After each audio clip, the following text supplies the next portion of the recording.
The world is underwater. Cities vanish beneath black waves. Temples stand empty. Their altars drowned. Their songs cut short. The smoke of sacrifice no longer rises. The fields are gone. The names of families, kings, and servants disappear into the same violent dark. And above it all hangs one terrible question. Why would Enlil, one of the highest gods of Mesopotamia, decide that humanity should not survive? Not punish a city, not humble a king, not send a warning, erase mankind. But the story that survives on broken tablets is not as simple as cruelty. It is stranger than that, and in some ways more frightening. Because Enlil is not only a destroyer, he is order, command, authority, the god whose decision becomes reality, even when that decision turns the living world against itself.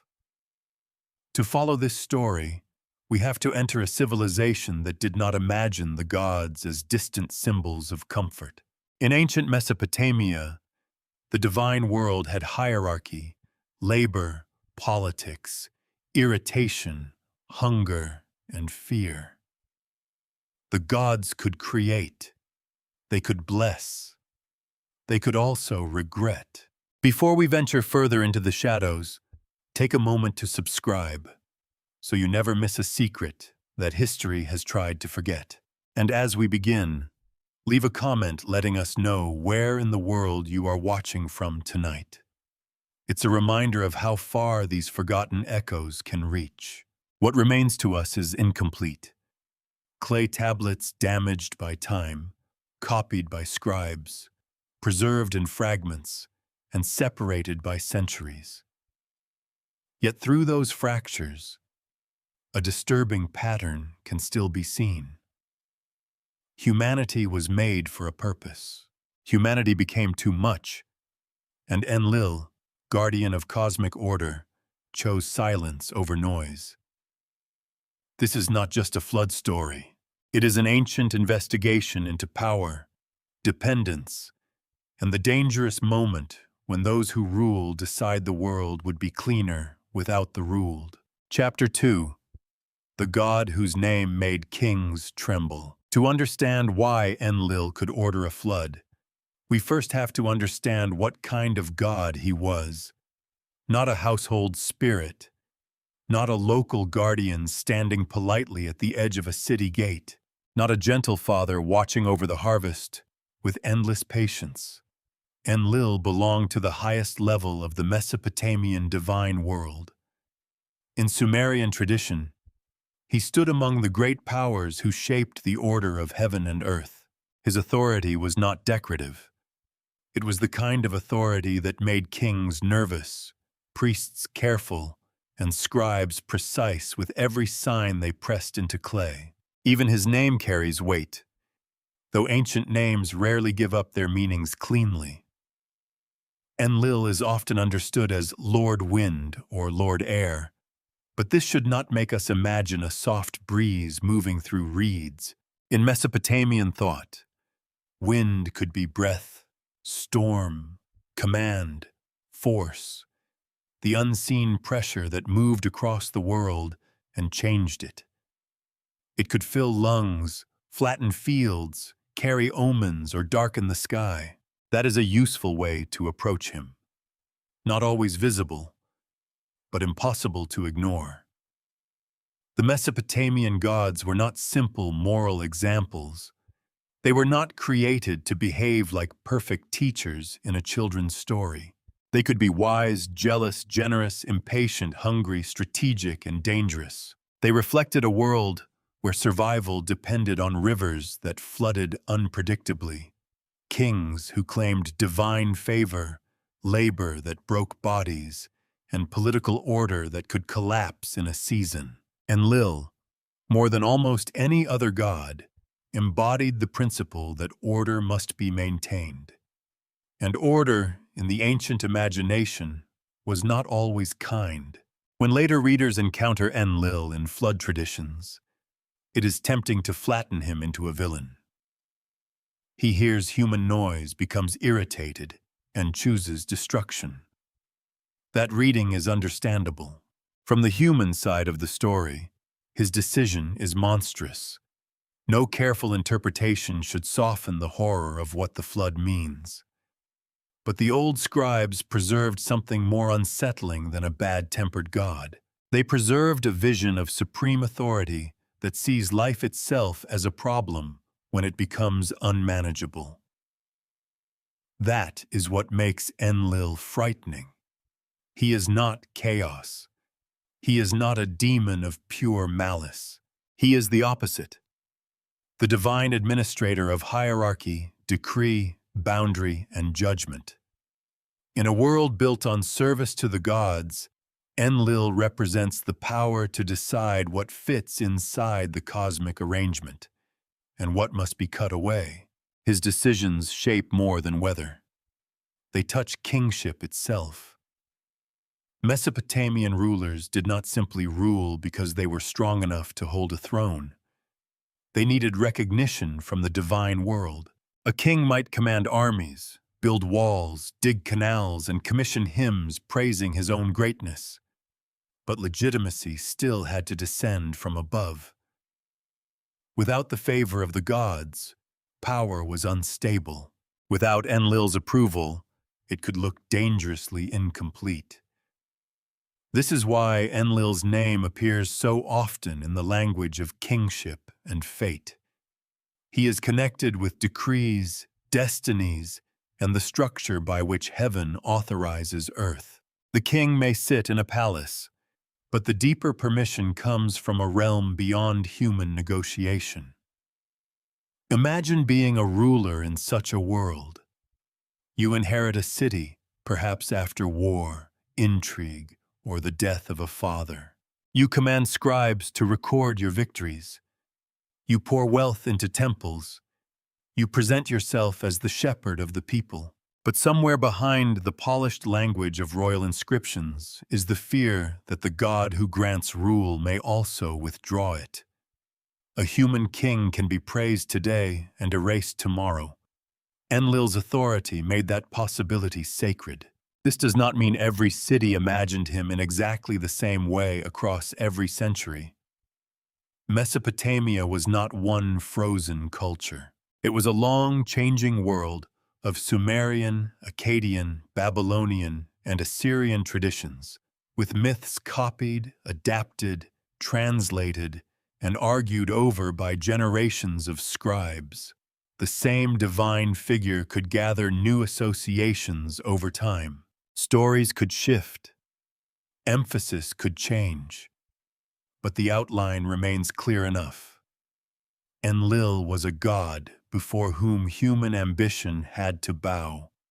He was lordly, remote, and severe. Remote is important. Some gods in Mesopotamian literature feel close to human cleverness or need. Enki, whom we will meet more fully later, often moves through myth with intelligence, mischief, and a strange tenderness toward fragile beings. Inanna can burn with desire, rage, and political force. Utu, the sun god, sees and judges. Enlil feels different.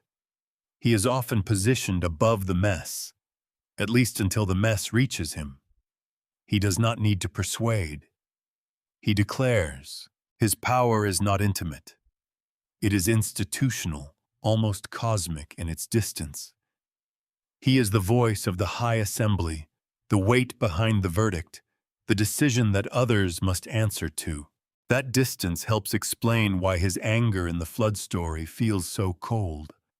He does not hate one man. He is not offended by one insult. He is disturbed by a condition.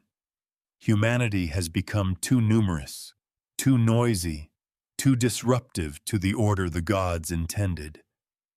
A single human crime can be punished. A human condition has to be managed. There is a harsh logic here, and it is precisely the logic that makes the myth endure. Ancient Mesopotamian literature often understands human life through dependency.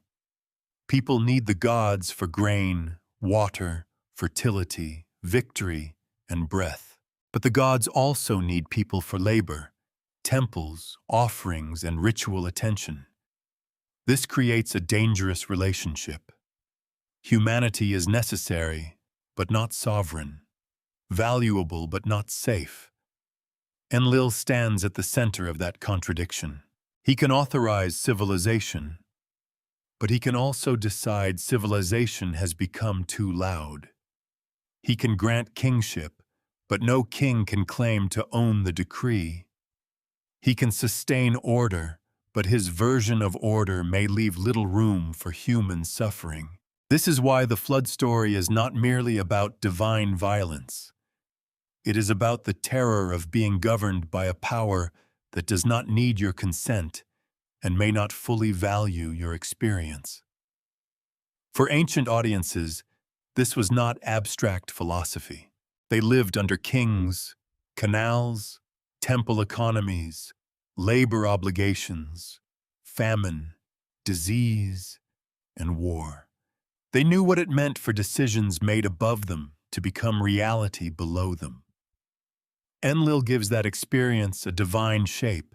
To say his name made kings tremble is not to imagine them cowering like frightened children. It is to understand the political theology of the ancient city. Kings trembled because Enlil represented the source of the order they depended on. A ruler who claimed his favor could rise above rivals. A ruler who lost it could be remembered as abandoned, judged, or doomed. And the same logic applies to humanity as a whole. If Enlil grants the structure in which humans live, then human life is not guaranteed by its own importance. It exists inside a system of divine purpose. Once that purpose is threatened, the question becomes terrifyingly practical.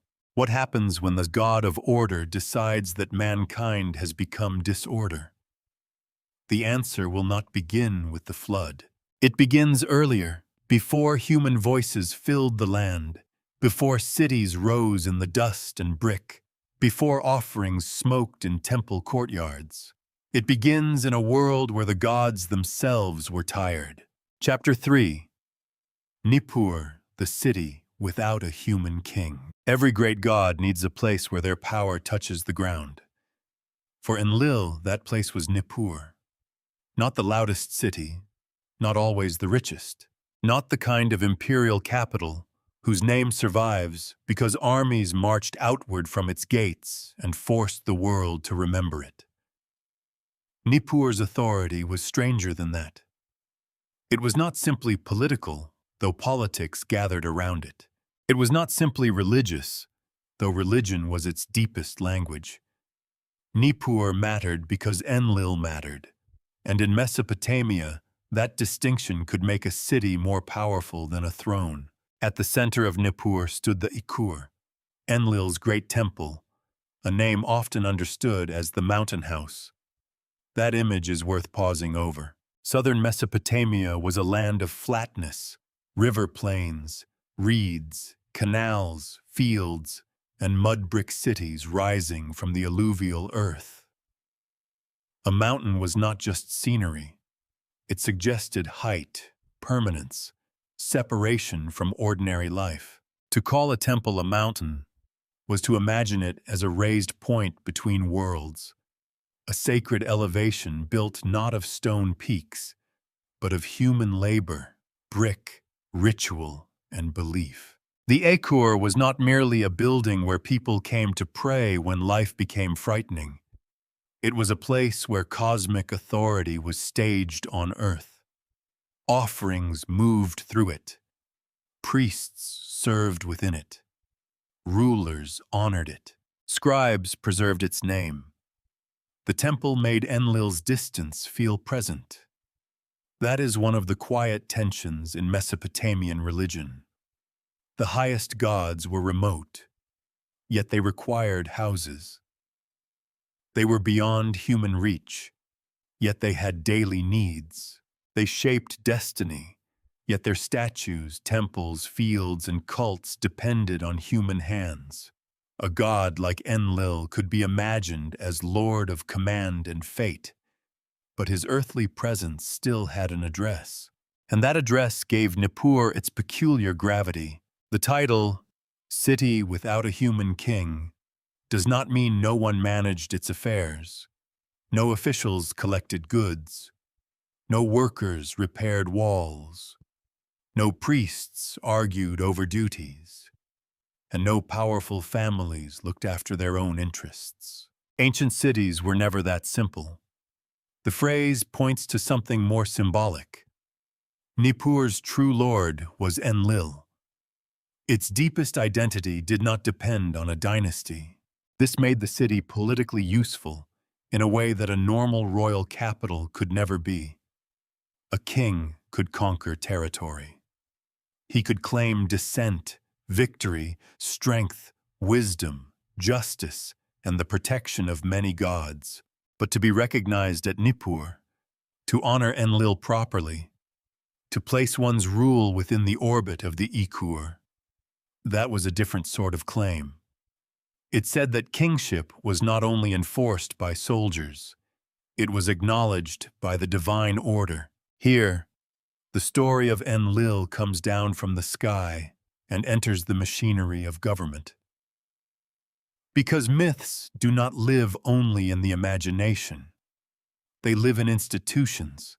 They live in tax grain, temple estates, offerings, building projects, scribal schools, priestly authority, and the language rulers use when they want obedience to look like destiny. A god of command becomes very useful in a world where kings also command. A god of decrees becomes useful where political power must be explained as more than ambition. Nippur gave rulers a sacred mirror. When a king bowed before Enlil, he was not lowering himself in any ordinary sense. He was raising his own authority by placing it under a greater one. That may sound contradictory, but ancient power often worked this way. A ruler became more powerful by showing that he was not the highest power. His command became legitimate because it was framed as service to a command above him. There is a sharp human intelligence in that arrangement. People will often resist a man who says, "Obey me because I want it." They may accept, or be pressured to accept, a man who says, "Obey because the order of the world has chosen this." Mesopotamian kings understood the difference. Their scribes understood it too. This does not mean every royal claim was believed without question. Ancient people were not naive simply because they lived long ago. They knew famine. They knew bad kings. They knew corruption, defeat, and hypocrisy. But the language of divine legitimacy mattered because it shaped what power was supposed to be. It provided the ideal, even when reality limped behind it. And in that ideal, Enlil was immense. His temple could turn political success into something more durable. A ruler who restored shrines, made offerings, or received recognition in relation to Nippur was not just decorating his reputation. He was entering a sacred geography where kingship itself could be imagined as properly ordered. That matters for the flood story, because Enlil is not a marginal god suddenly given a cruel role in a frightening tale. He is a god whose authority was already tied to the arrangement of the world. When he decides humanity is too loud, too numerous, too disruptive, the decision carries the weight of someone accustomed to being obeyed. The flood is cosmic, but its logic is political. It asks what happens when the ruler of order treats the population as a burden. It asks what happens when authority hears the life beneath it not as prayer, not as suffering, not as ordinary human existence, but as disturbance. This is why Nippur is more than background. Stand in the mind's eye before the Ikur. Not as a tourist, not as a modern visitor looking for ruins to photograph, but as someone from a world where the boundary between temple and state is thin. Goods enter, workers move, rituals continue. The name of Enlil is spoken with care. Somewhere, a king's claim to rule is being strengthened by the idea that the god who owns this place has approved the pattern of power. Now carry that image back into the myth. The same Enlil whose temple anchors kingship is the god whose patience with humanity fails. The same divine authority that stabilizes the world can also decide that the world must be emptied. The same sacred order that protects civilization can, under pressure, become hostile to the noise civilization produces. That is the uncomfortable brilliance of the old story. It does not separate religion from politics, heaven from labor, temple from survival. It binds them together. The gods need humans, kings need gods, temples need offerings, fields need workers, order needs obedience. And beneath all of it lies a question that no empire can entirely bury. Who benefits from calling a system sacred? Nippur shows us that Enlil's myth was never only about the heavens.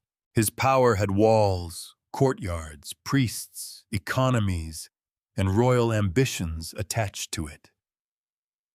His name did not float above history untouched. It entered history through institutions that human beings built and maintained. That makes him more frightening, not less. A monster can be defeated in a story. A storm can pass. A demon can be named and driven away. But order is harder to resist, especially when everyone depends on it. And before humanity ever becomes a problem for Enlil, the myth makes one thing clear. This universe is already organized around service. Someone must dig. Someone must carry. Someone must maintain the world so that the higher powers may remain high. At first, that burden does not fall on mankind. It falls on the gods below. Chapter 4. Before humans, the gods were laborers. Before mankind appears in the story, the world is already busy. This is one of the details that makes the Mesopotamian imagination feel so different from many later traditions. Creation is not pictured as a peaceful garden waiting for human wonder. It is not a finished stage, beautifully prepared for mankind to walk in as the honored guest. The world has work built into it from the beginning. The rivers must be managed. The ground must be opened. Canals must be dug and cleared. The land must be made useful. Civilization, even before humans exist, already has the shape of obligation. And at first, that obligation belongs to the gods, not the highest gods sitting in majesty, issuing decrees from a comfortable distance. The burden falls on the lesser divine beings, the ones below the great powers in the hierarchy. In the Atrahasis tradition, this is where the human story truly begins. Not with human sin, not with human greatness, not with a divine dream of companionship, but with divine exhaustion. It is a startling beginning. The gods are tired. They are doing the work that will later define human life. Digging, carrying, maintaining, enduring. Their labor is not symbolic. It is heavy, repetitive, and necessary. The cosmos is imagined almost like a great estate, and someone has to keep it functioning. The canals do not clear themselves. The fields do not become productive by decree alone. Even a world ruled by gods requires workers. That detail changes everything. Because if humanity is created after this, then humanity is not the first reason for creation. Humanity is the answer to a problem inside creation. We are not introduced as the crown placed gently on top of a completed universe. We enter as a replacement labor force. There is a kind of brutal honesty in that. Ancient Mesopotamia was a land where labor could not be romanticized for long. Canals were life, but they also demanded constant attention. Irrigation made fields possible, but it also tied people into systems of organization, authority, and obligation. Mud brick cities did not rise because someone dreamed of beauty alone. They rose because thousands of hands cut, carried, shaped, stacked, repaired, and repeated the same actions across generations. So when Mesopotamian scribes imagined the gods before humanity, they imagined them working, not because the gods were weak in a modern sense, but because work itself was understood as part of cosmic maintenance. Order was not effortless. It had a cost. The question was never whether someone would pay that cost. The question was who. This is where Enlil's universe begins to look less like a family and more like a system. At the top are the great gods associated with decree, authority, and control. Beneath them are divine workers bearing the strain of keeping the world productive. The structure is sacred, but it is still a hierarchy. And hierarchies, whether human or divine, always have a dangerous weakness. Those at the bottom may eventually decide the arrangement is unbearable. For the moment, though, the focus is not yet rebellion. It is pressure. Picture the old landscape not as empty wilderness, but as a half-formed civilization waiting to be maintained. The canals cut through the land like lines of intention. Water is not simply water. It is survival directed by labor. The earth is not simply earth. It is something to be shaped, disciplined, made to feed gods and later men. The lesser gods are trapped inside this necessity. Their suffering gives the myth a strangely practical tone. It does not begin by asking, why are humans special? It asks, who will do the work? That may sound almost cold, but it is one of the reasons the story still feels powerful. It recognizes something that many myths prefer to soften. Civilization depends on burdens, and those burdens are rarely carried equally. Here, the ancient myth becomes more than an origin story. It becomes a theory of society. Before there are human workers, there are divine workers. Before there are human complaints, there is divine exhaustion.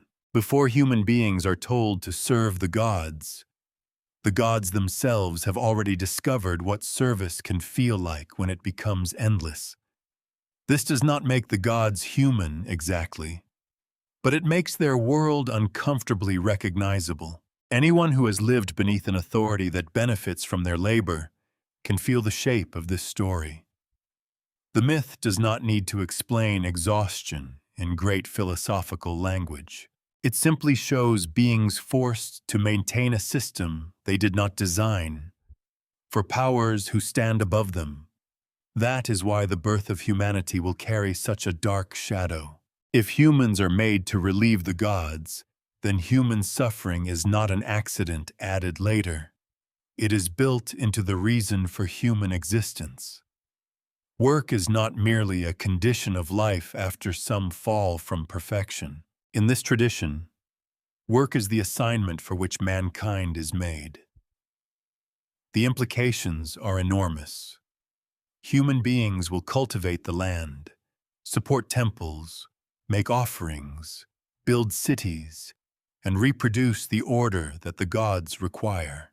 They will become necessary, but necessity is not the same as love. A tool can be necessary. A servant can be necessary. A population can be necessary. The myth seems aware of that uncomfortable gap. And Enlil stands somewhere above this arrangement, not yet the destroyer of mankind, but already the figure whose world depends on command. The flood is still far away. The waters have not risen. The temples have not gone silent. But the moral tension is already present. If the universe is built as a hierarchy of labor, then the later conflict between Enlil and humanity is not sudden. It grows from the structure of the world itself. That is the first quiet warning hidden in the clay. The flood story does not begin with rain. It begins with work. It begins with gods bent under a burden, maintaining a world that demands more from those below than those above are willing to carry. It begins with the discovery that even divine servants can reach a limit. And once that limit is reached, the crisis will move upward, toward the house of Enlil himself. Before humanity can be created, heaven must first face something deeply dangerous. Its own workers have had enough. Chapter 5. The First Rebellion Against Heaven. The first rebellion in this story does not begin among humans. That is important. Before mankind ever complains, before cities become crowded, before Enlil hears the noise of human life rising from the earth, the older crisis comes from inside the divine order itself. The system breaks first among the gods. In the Atrahasis tradition, the lesser gods have been carrying the burden for an immense stretch of time. The numbers in ancient myth should not always be treated like modern accounting, but their purpose is clear. This labor has gone on too long. It is not a bad season. It is not a temporary demand. It is existence itself, turned into forced work.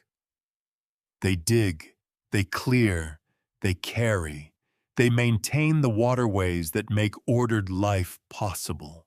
The land depends on them, and because the land depends on them, the higher gods depend on them too. But dependence does not always produce gratitude. Sometimes it produces entitlement. That is the danger at the center of the myth. The great gods require labor, yet the laborers are expected to remain silent. The canals must be dug, but the suffering of those who dig them is treated as part of the arrangement. A sacred hierarchy can survive many things, but it becomes unstable when the beings beneath it begin to recognize their own necessity. The Igigi gods finally do. Their exhaustion becomes conversation. Conversation becomes anger. Anger becomes organization. This is not a wild tantrum in the heavens. It has the feeling of workers discovering that each of them has been suffering alone, until suddenly they understand the suffering is shared. That recognition is dangerous in any age. One tired worker is a problem to be managed. 1,000 tired workers are a political event.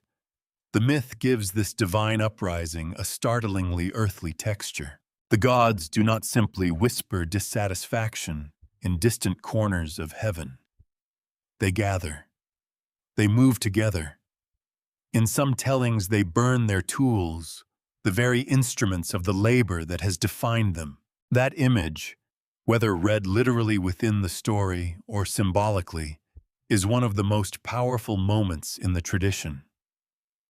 To destroy a tool is not only to refuse work, it is to refuse the identity that work has imposed. The spade, the basket, the implement of canal labor, these are not neutral objects in the mythic imagination. They are signs of burden. When the lesser gods turn against them, they are saying that the old arrangement can no longer continue. The world may need maintenance, but they will no longer be the ones crushed beneath its need. And then the rebellion moves toward Enlil. That detail changes the scale of the crisis. The Igigi are not merely complaining in the fields. They threaten the dwelling of the god whose authority stands at the center of the system. The unrest rises upward until it reaches the house of command itself. For Enlil, this is not just an inconvenience, it is an assault on order. A ruler can tolerate suffering below, as long as suffering stays below. What he cannot tolerate is suffering that climbs the steps, reaches the gate, and forces itself into the space where authority believed it was safe. The myth understands this with uncomfortable clarity. Power often becomes aware of pain only when pain becomes disruptive. That is why the divine rebellion matters so much. It reveals the weakness hidden inside Enlil's world. The hierarchy looks absolute from above, but from below it depends on obedience. It depends on those who dig, continuing to dig. It depends on those who carry, continuing to carry. Once they stop, the whole structure trembles. In the story, Enlil is alarmed, and that alarm is revealing. This is the God whose name could make kings tremble, the Lord of decrees, the great force of command. Yet when the workers gather against him, even Enlil cannot simply pretend nothing is happening. His authority is vast, but it is not magic in the childish sense.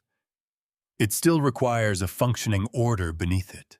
If the lesser gods refuse their labor, decree alone cannot clear the canals. Here the myth does something subtle.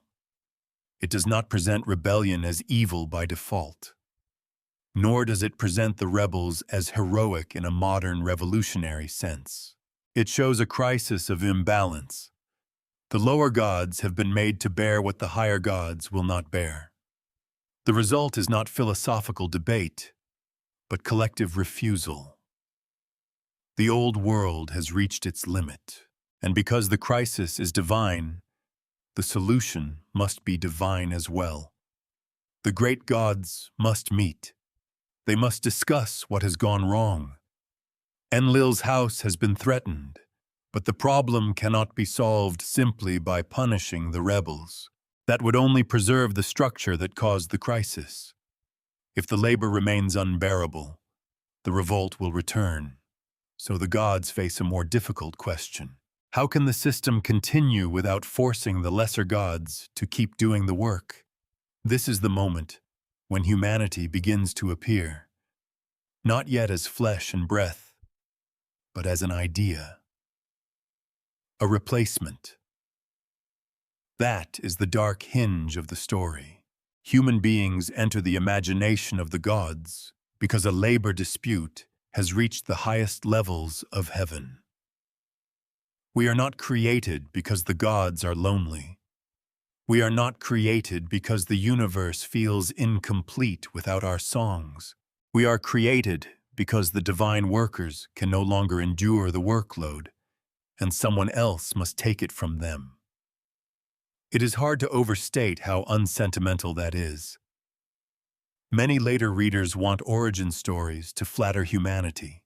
We look backward and hope to find some sacred compliment, that we were made to be loved, to rule, to reflect divine beauty, to stand at the center of existence.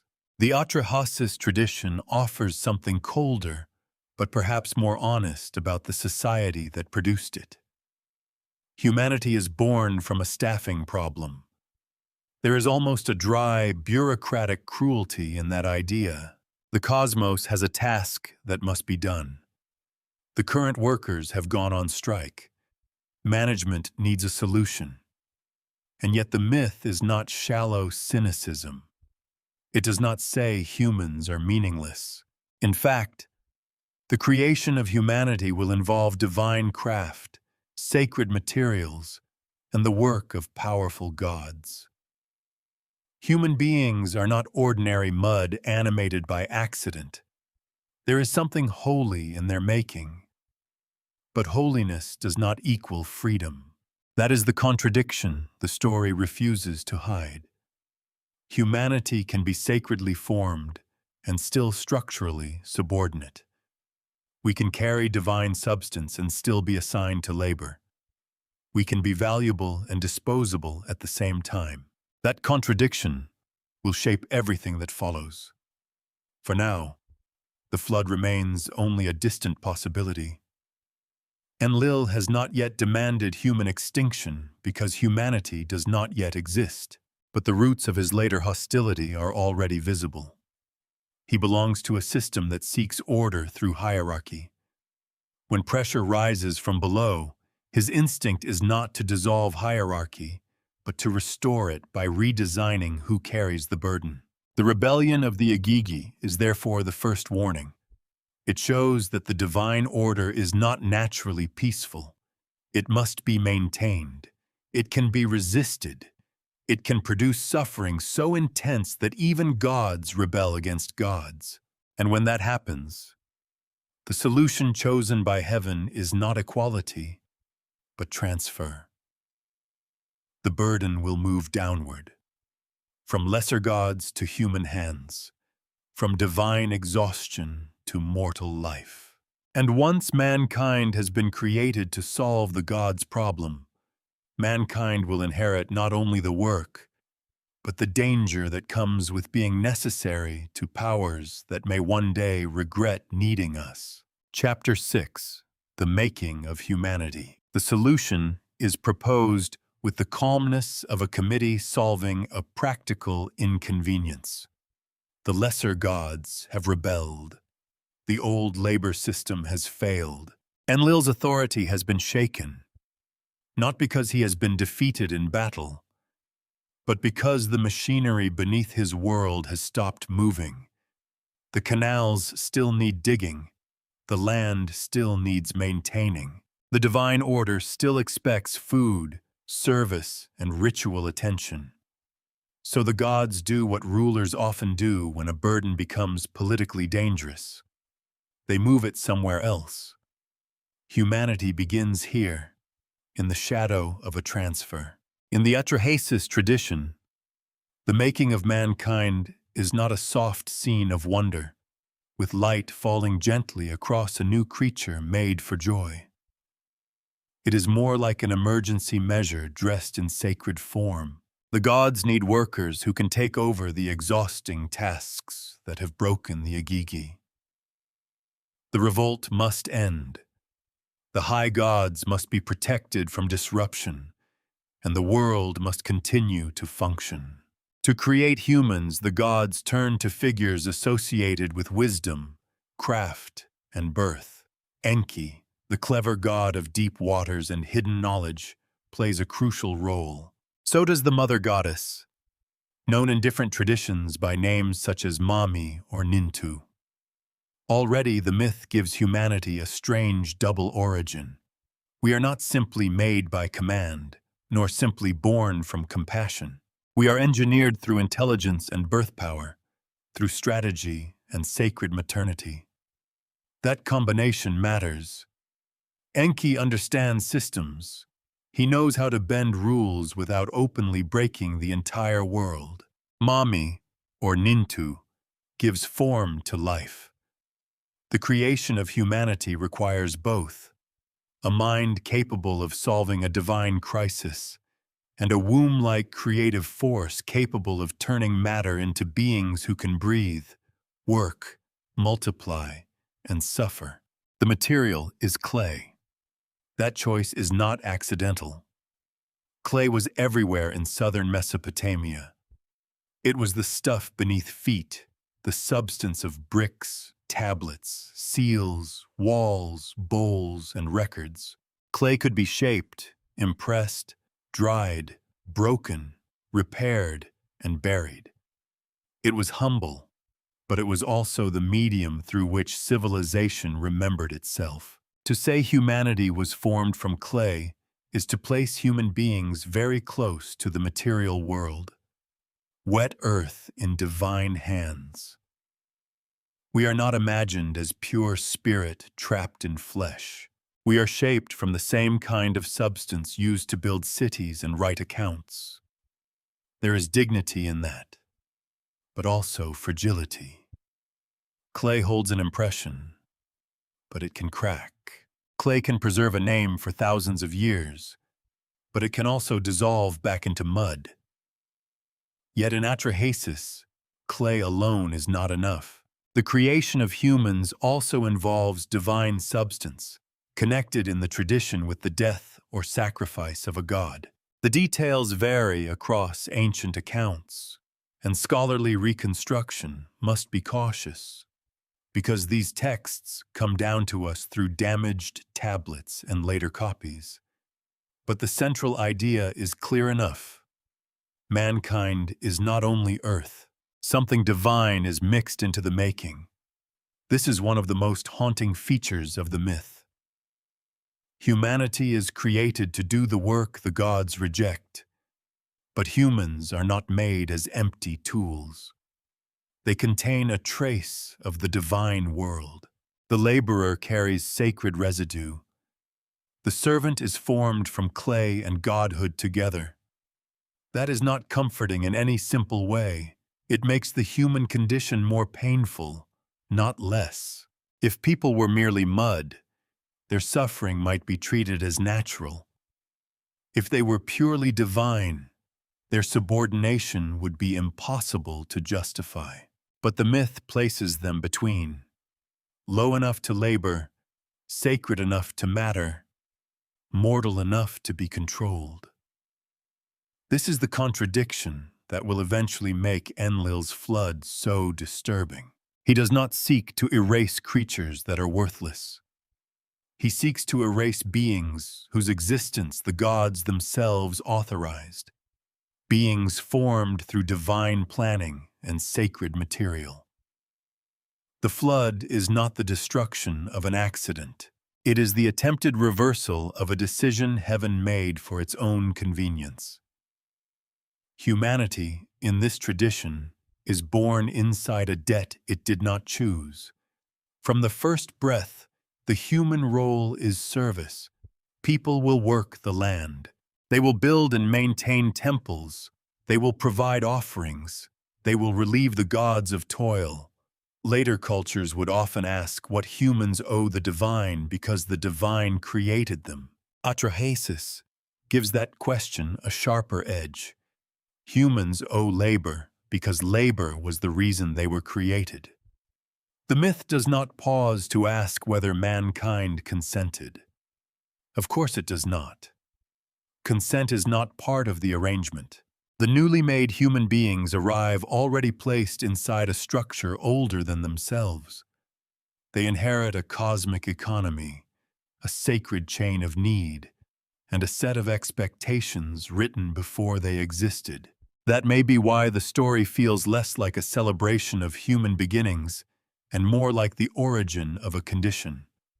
Work, dependency, mortality, divine service. These are not separate topics. They belong to the same explanation. Humanity exists because the gods wanted relief.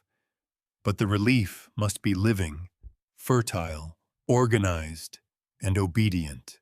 A statue cannot clear canals. A tool cannot reproduce itself. A machine cannot bring offerings with reverence.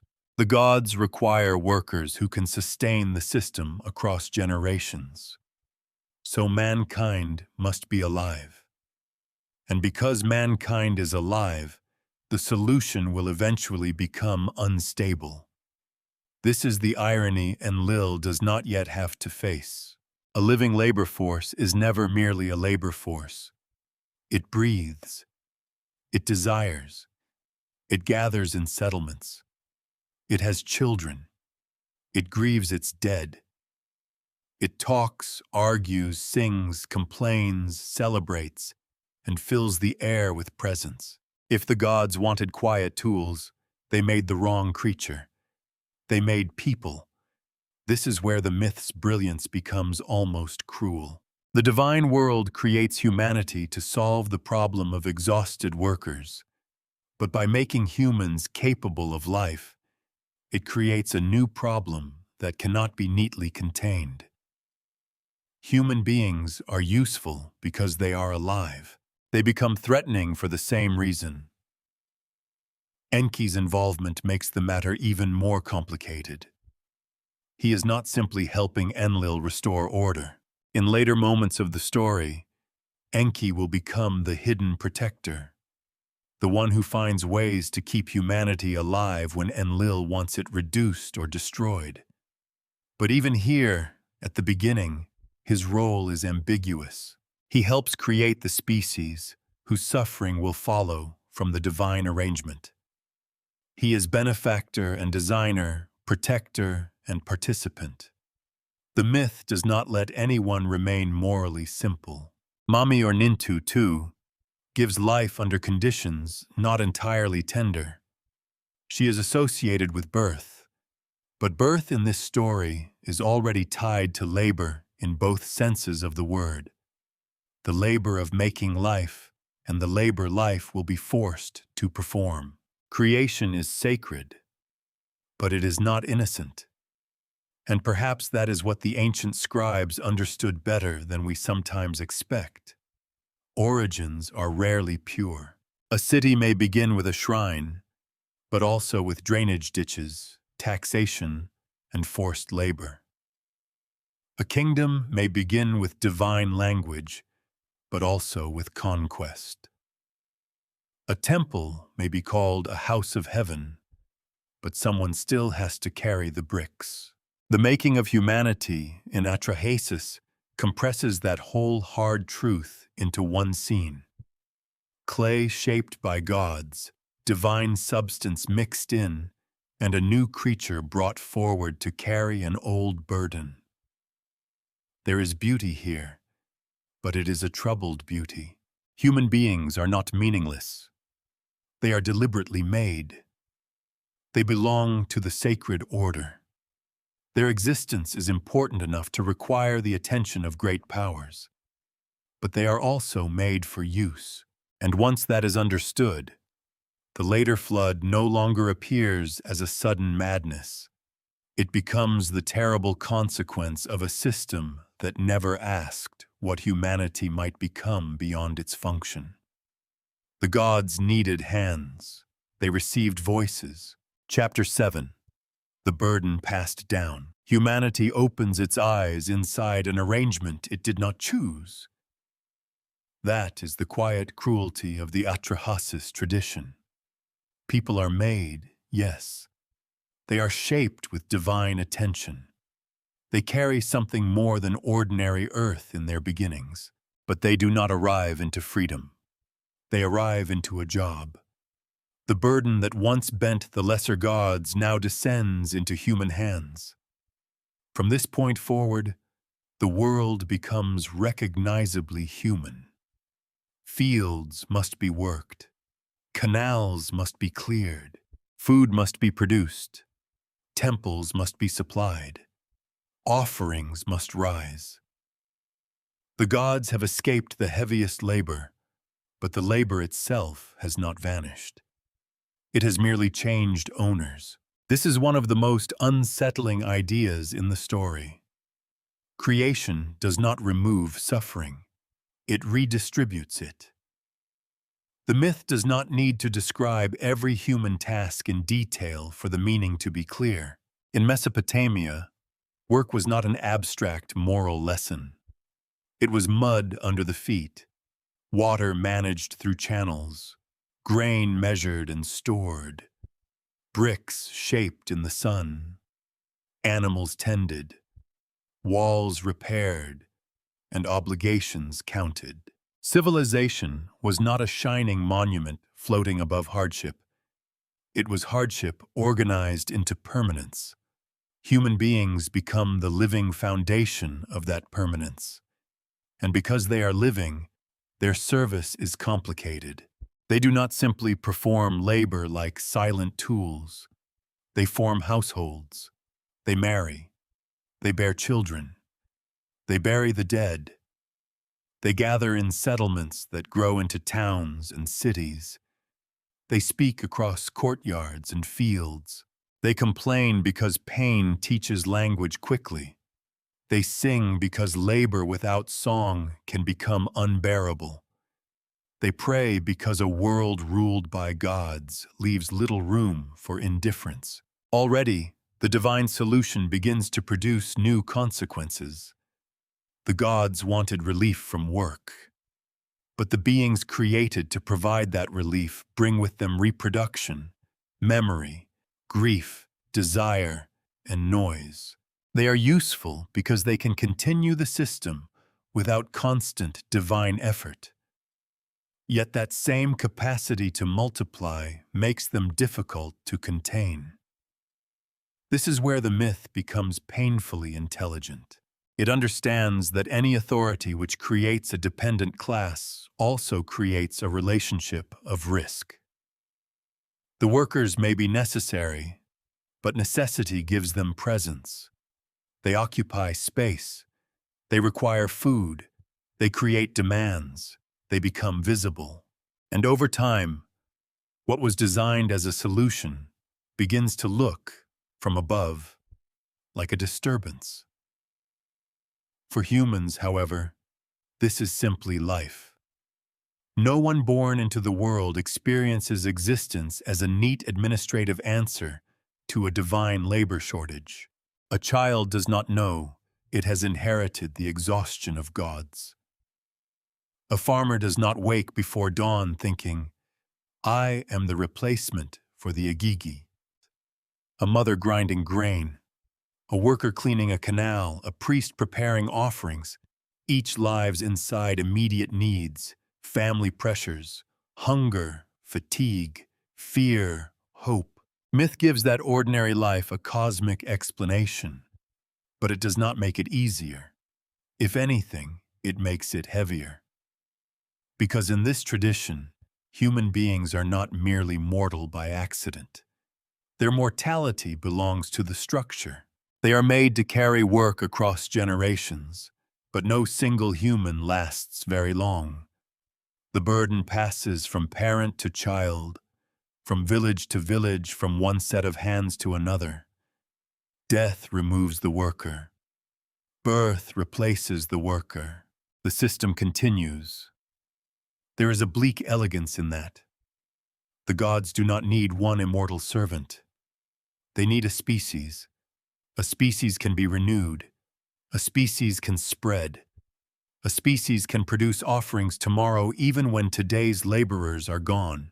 In this sense, humanity's fragility is not a flaw in the system. It is part of how the system functions. Individuals die, but mankind remains available. That is what makes the human position sacred and disposable at the same time. Sacred, because humans are formed through divine action and carry a trace of the divine world.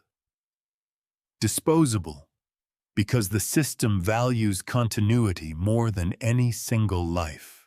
This tension is not unique to Mesopotamian myth, but Atrahasis gives it unusually sharp edges. It does not flatter humanity by pretending we sit at the center of creation as beloved children, whose happiness is the main concern of heaven. Nor does it reduce people to meaningless dust. Instead, it places us in a more uncomfortable middle ground. We matter because the gods need us. We suffer because the gods need us in a particular way. That is not love as modern listeners usually imagine it. It is dependence. And dependence can be tender, but it can also be ruthless.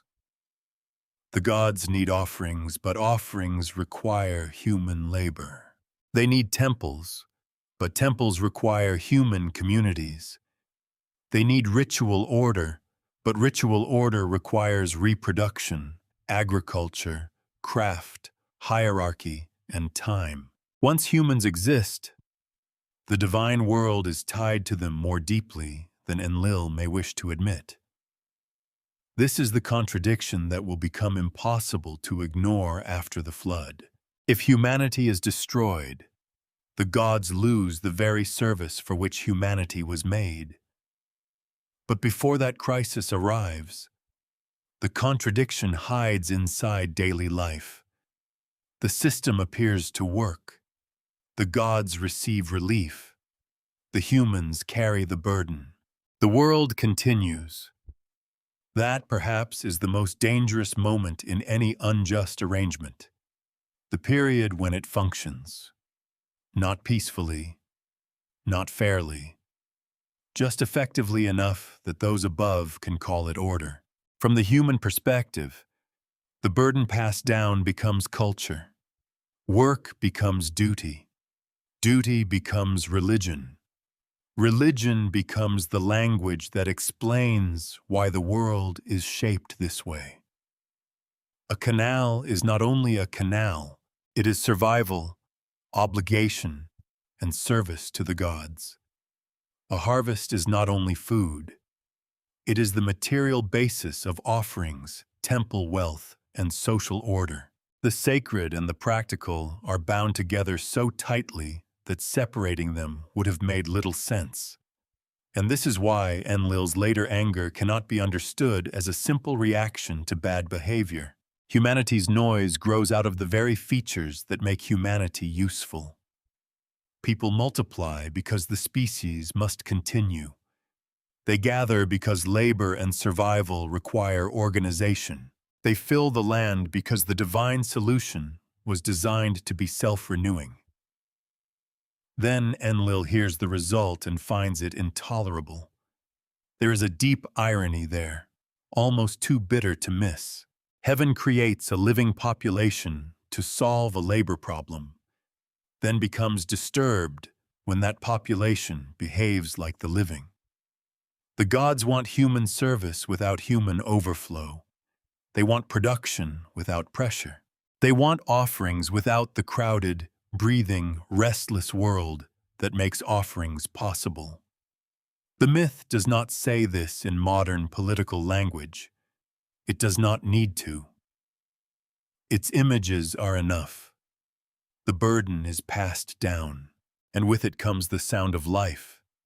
Not yet the catastrophic roar that will drive Enlil toward plague, famine, and flood.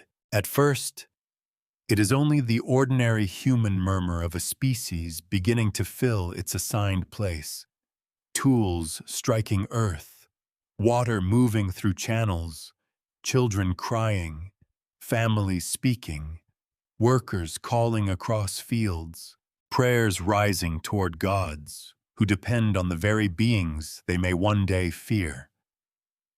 This is humanity's fragile position beneath heaven, made from clay, touched by divinity, born into labor, renewed through death, valuable in the mass, vulnerable as individuals. The world has found its workers, but the workers have voices. Chapter 8. The noise that reached the gods. At first, it is only the sound of life doing what life does. A child crying in the heat, workers calling to one another along the canals, families arguing in courtyards, grinding stones turning before dawn, animals restless in pens, songs rising from labor because the body sometimes needs rhythm to survive repetition, prayers spoken aloud because gods, however distant, still must be addressed. None of this sounds like a crime from the human side of the earth. It sounds like existence. But the Atrahasis tradition asks us to imagine that sound traveling upward, beyond the fields, beyond the roofs of mud brick houses, beyond the smoke of offerings, until it reaches the divine world. There, what humans experience as ordinary life becomes something else. It becomes disturbance. The word often translated as noise can feel almost too small for what the story is trying to hold.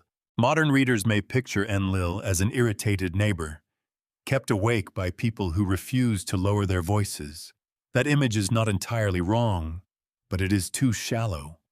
The noise is sound, yes, but it is also pressure, population, crowd, expansion. A living force that no longer stays neatly within the boundaries imagined for it. Humanity has multiplied. The solution has become loud. And for Enlil, loudness is not merely unpleasant.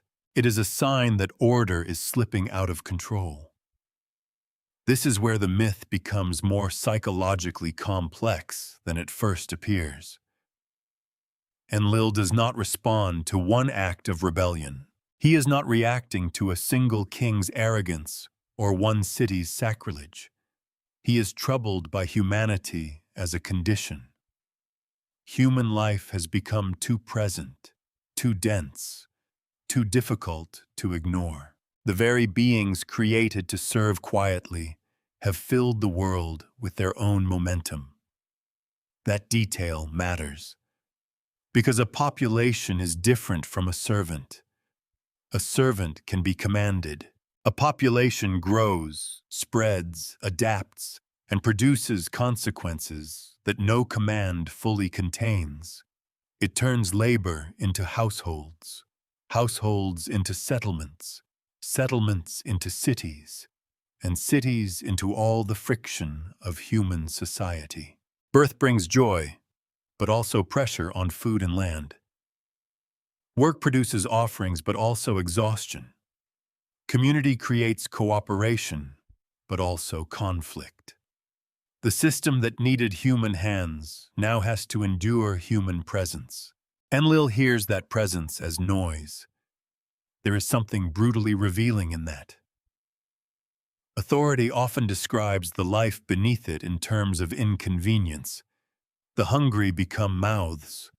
The workers become labor. The poor become disorder.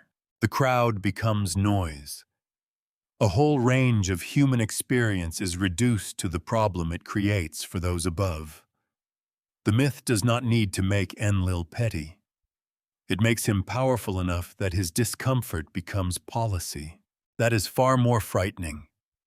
To the humans below, there may be no clear warning at first, no announcement that their growing families have become offensive to heaven, no explanation that the daily sounds of survival are accumulating into a charge against them. They are simply living inside the purpose assigned to them. They work, they reproduce, they continue. But from Enlil's height, continuation looks like excess. This is one of the darker ironies in the story. Humanity is doing exactly what a living species must do in order to remain useful across generations. People are replacing the dead. They are sustaining labor. They are making the divine economy possible. Yet the success of that design becomes the reason for punishment. The gods wanted a self-renewing workforce. They received a world full of people. The difference is everything. It is worth being careful here, because the ancient text is not a modern essay about population anxiety, labor systems, or political control. It belongs to its own religious imagination, its own scribal traditions, its own way of explaining why suffering enters human life. But myths survive partly because they express patterns that later ages still recognize. And the pattern here is painfully familiar. Those who depend on a population may also fear it when it grows beyond comfort. Enlil's fear is not described as fear in the simple human sense. He is not hiding behind a gate. He is not helpless. But his reaction suggests a deeper anxiety, that the created order has produced more life than the divine hierarchy wants to absorb. Noise then becomes a symbol of uncontrolled abundance, not abundance as blessing, but abundance as threat. The land is no longer quiet enough. The humans no longer disappear into their function. Their numbers make them visible. Their voices make them unavoidable. Their presence presses against the heavens. And perhaps that is the most tragic part. The noise that reaches the gods is not separate from human suffering. A crying infant is not rebellion. A laborer's shout is not an assault on heaven. A crowded settlement is not, by itself, wicked. But Enlil's judgment does not pause over individual lives. It hears the total sound and answers the total problem. That is how mass punishment begins in the myth. Not with intimacy, but with distance. From far enough above, people blur. Their private griefs, jokes, illnesses, marriages, debts, and small acts of mercy dissolve into one overwhelming murmur. Enlil does not need to know them as persons in order to act upon them as mankind. The old story is honest about the danger of scale. When authority sees only the mass, the individual becomes easy to sacrifice. This does not mean the humans are portrayed as innocent in every possible sense. Mesopotamian literature could be deeply aware of disorder, violence, and the fragility of social life. Human society was never imagined as harmless simply because it was human. But in this flood tradition, the emphasis falls less on moral guilt than on disruption. Humanity is too loud, too numerous, too much. That phrase, too much, sits near the heart of Enlil's hostility. Too much life, too much sound, too much growth from creatures whose assigned role was service. And once Enlil defines humanity in that way, the path toward catastrophe opens. The flood will come later, but its logic begins here, in the moment when human existence is reclassified as a divine problem. Before waters rise over cities, before darkness covers the land, before survivors cling to the impossible hope of warning, Enlil first decides that reduction is necessary. The world must be made quieter. There is no innocence in that kind of quiet. It is not peace. It is absence. The silence Enlil seeks is the silence of fewer mouths, fewer births, fewer workers calling across the fields, fewer children waking in the night, fewer prayers rising from the settlements below. It is the silence of control restored by subtraction. And yet the story has already placed a contradiction beneath his feet. If humans are reduced too far, the gods lose what they made humans to provide. The noise irritates heaven, but the silence will starve it. For now, Enlil does not accept that contradiction. His first answer is not reflection. It is pressure against pressure. If humanity grows, humanity must be diminished. If human sound rises, divine punishment must descend. So the old tablets begin to turn toward a grim rhythm. The people multiply. Enlil hears them. A decree is made. And somewhere below, among the humans who do not yet understand why the world has turned against them, the first signs of divine hostility begin to appear. The flood is not Enlil's first response. That is easy to forget, because the flood is the image that survives most powerfully. The black sky, the rising water, the boat, the remnant of life sealed inside timber while the world outside is unmade. Catastrophe has a way of swallowing everything that came before it. But in the Atrahasis tradition, Enlil moves toward annihilation by stages. His first answers are reductions. Humanity has become too numerous, too loud, too present. So Enlil does not immediately erase mankind. He begins by pressing against the conditions that allow human life to expand. The pattern is grimly methodical. The people multiply. The noise reaches heaven. Enlil sends suffering, and humanity begins to break. This matters because it reveals something about his character. Enlil is severe, but he is not random. His punishments are not sparks of uncontrolled rage flying in every direction. They are instruments, They are attempts to restore quiet by weakening the population. A lesser story might make him simply angry. This one makes him administrative. That is colder. The punishments vary across the tradition, as the damaged tablets and later reconstructions allow us to see them. But the pattern is clear. Disease, scarcity, famine, and other pressures are sent to reduce human numbers. Life is not destroyed all at once. It is tightened. Breath becomes harder. Food becomes uncertain. Birth and survival are no longer taken for granted.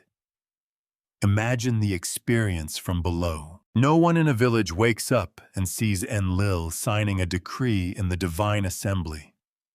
Human beings experience divine policy as weather, sickness, hunger, failed harvest, fear. A child burns with fever. Grain stores empty too quickly.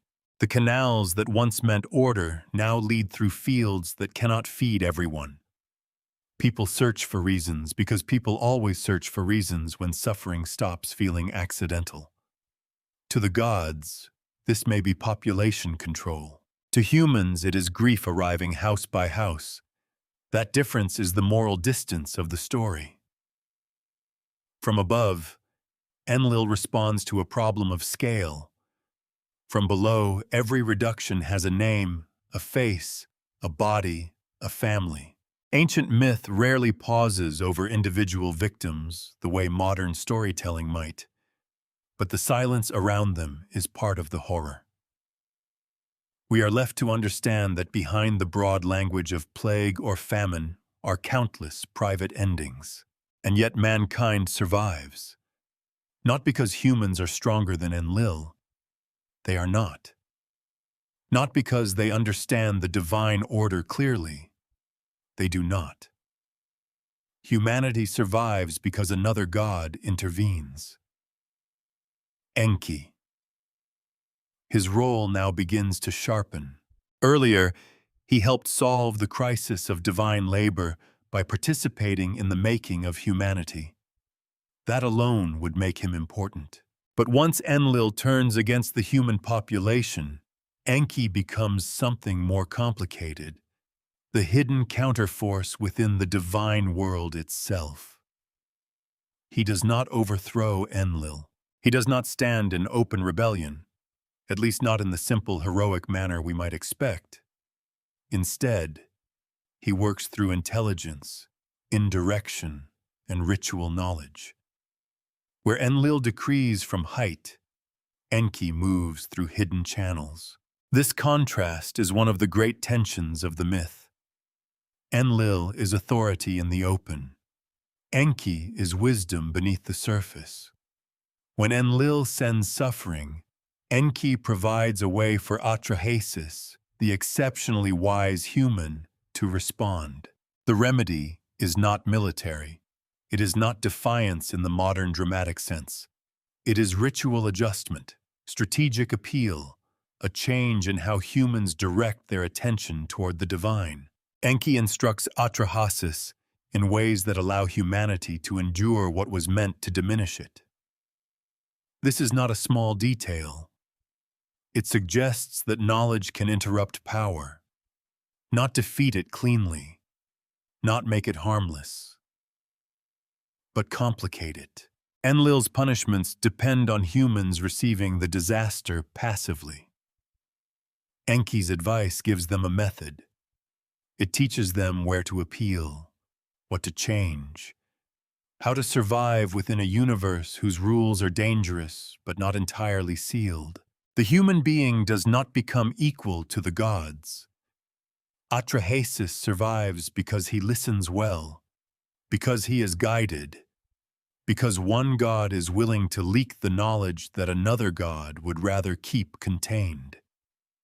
This makes Enki morally fascinating. He is not outside the system. He helped design the human condition. He belongs to the divine order that benefits from human labor. And yet he repeatedly acts to protect the creatures that order endangers. He is not pure innocence. He is a god of skill, depth, and strategy is rarely clean. Still, in a story where authority tends towards silence, Enki becomes the god of the loophole. That may sound almost humorous, but it is deeply serious. Many ancient societies understood survival as a matter of knowing the correct relationships, the correct rituals, the correct words, the correct divine addresses. The world was not imagined as fair, but it was not completely unintelligible. If one knew how the powers were arranged, one might live a little longer. Atrahasis lives because he is instructed. Humanity continues because wisdom slips past decree. This repeated intervention infuriates the logic of Enlil's plan.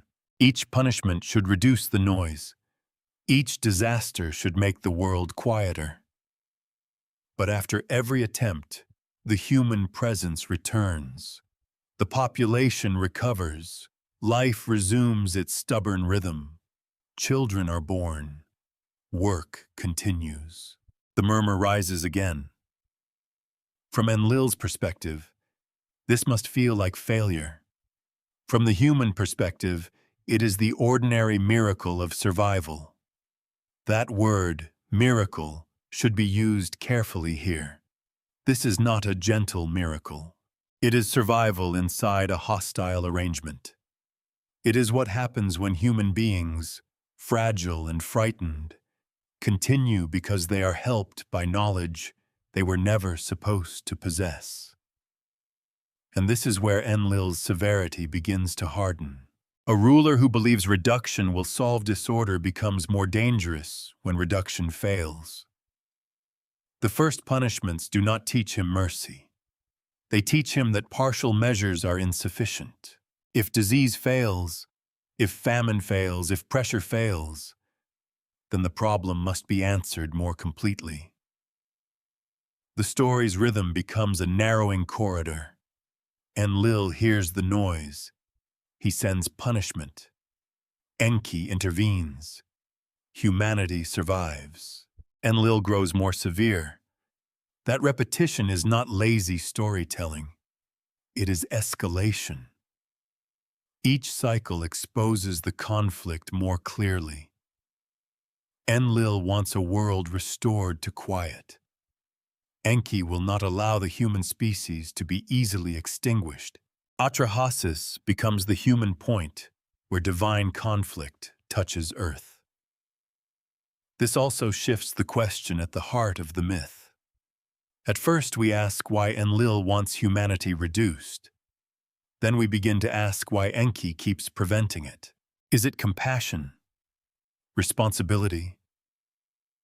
Affection for his own creation? A deeper understanding that the gods themselves cannot survive without human service? The text does not hand us one simple answer, and perhaps that is its strength. Enki's motives may hold several truths at once. He may pity humans. He may value them. He may know that Enlil's solution will damage the divine world itself. In myths this old, motives often remain partly shadowed by broken lines and changing traditions. What we can say with more confidence is that Enki's interventions prevent Enlil's first answers from becoming final. For a while. But each survival also makes the final catastrophe more likely. Enlil is not persuaded that humanity deserves peace. He is persuaded that ordinary punishments are not enough. The problem, as he sees it, remains alive. The noise returns. The created workers continue to overflow their assigned function. So the story moves toward a decision more absolute than plague, sharper than famine, larger than any local disaster. If the land itself has become too full of human sound, then the land itself will be used against them. The waters that sustain life will be turned into the means of erasure, and somewhere beneath the approaching darkness, Enki will have to decide how far he is willing to go to save what Enlil has decided should disappear. Chapter 10.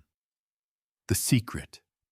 God beneath the waters. Enki does not oppose Enlil like a warrior standing in a doorway. That would be too simple. He does not gather an army of loyal gods and announce that heaven has become unjust. He does not tear the tablets of destiny from Enlil's hand.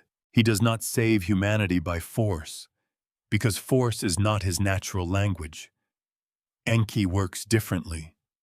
He is the god of depth, wisdom, craft, hidden knowledge, and the sweet waters beneath the earth. In later Akkadian tradition, he is often known as Ea, but the shape of the figure remains recognizable, a divine intelligence associated with what lies below the visible world.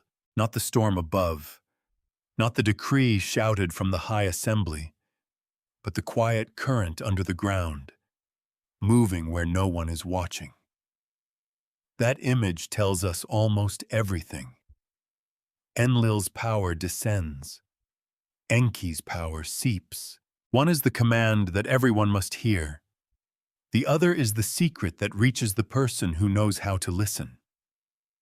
In the flood tradition, this difference becomes the fault line of the divine world. Enlil represents public authority, the official decision, the cosmic verdict, the harsh logic of order restored through reduction.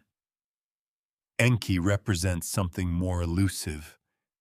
He does not simply cancel Enlil's decrees. He bends around them.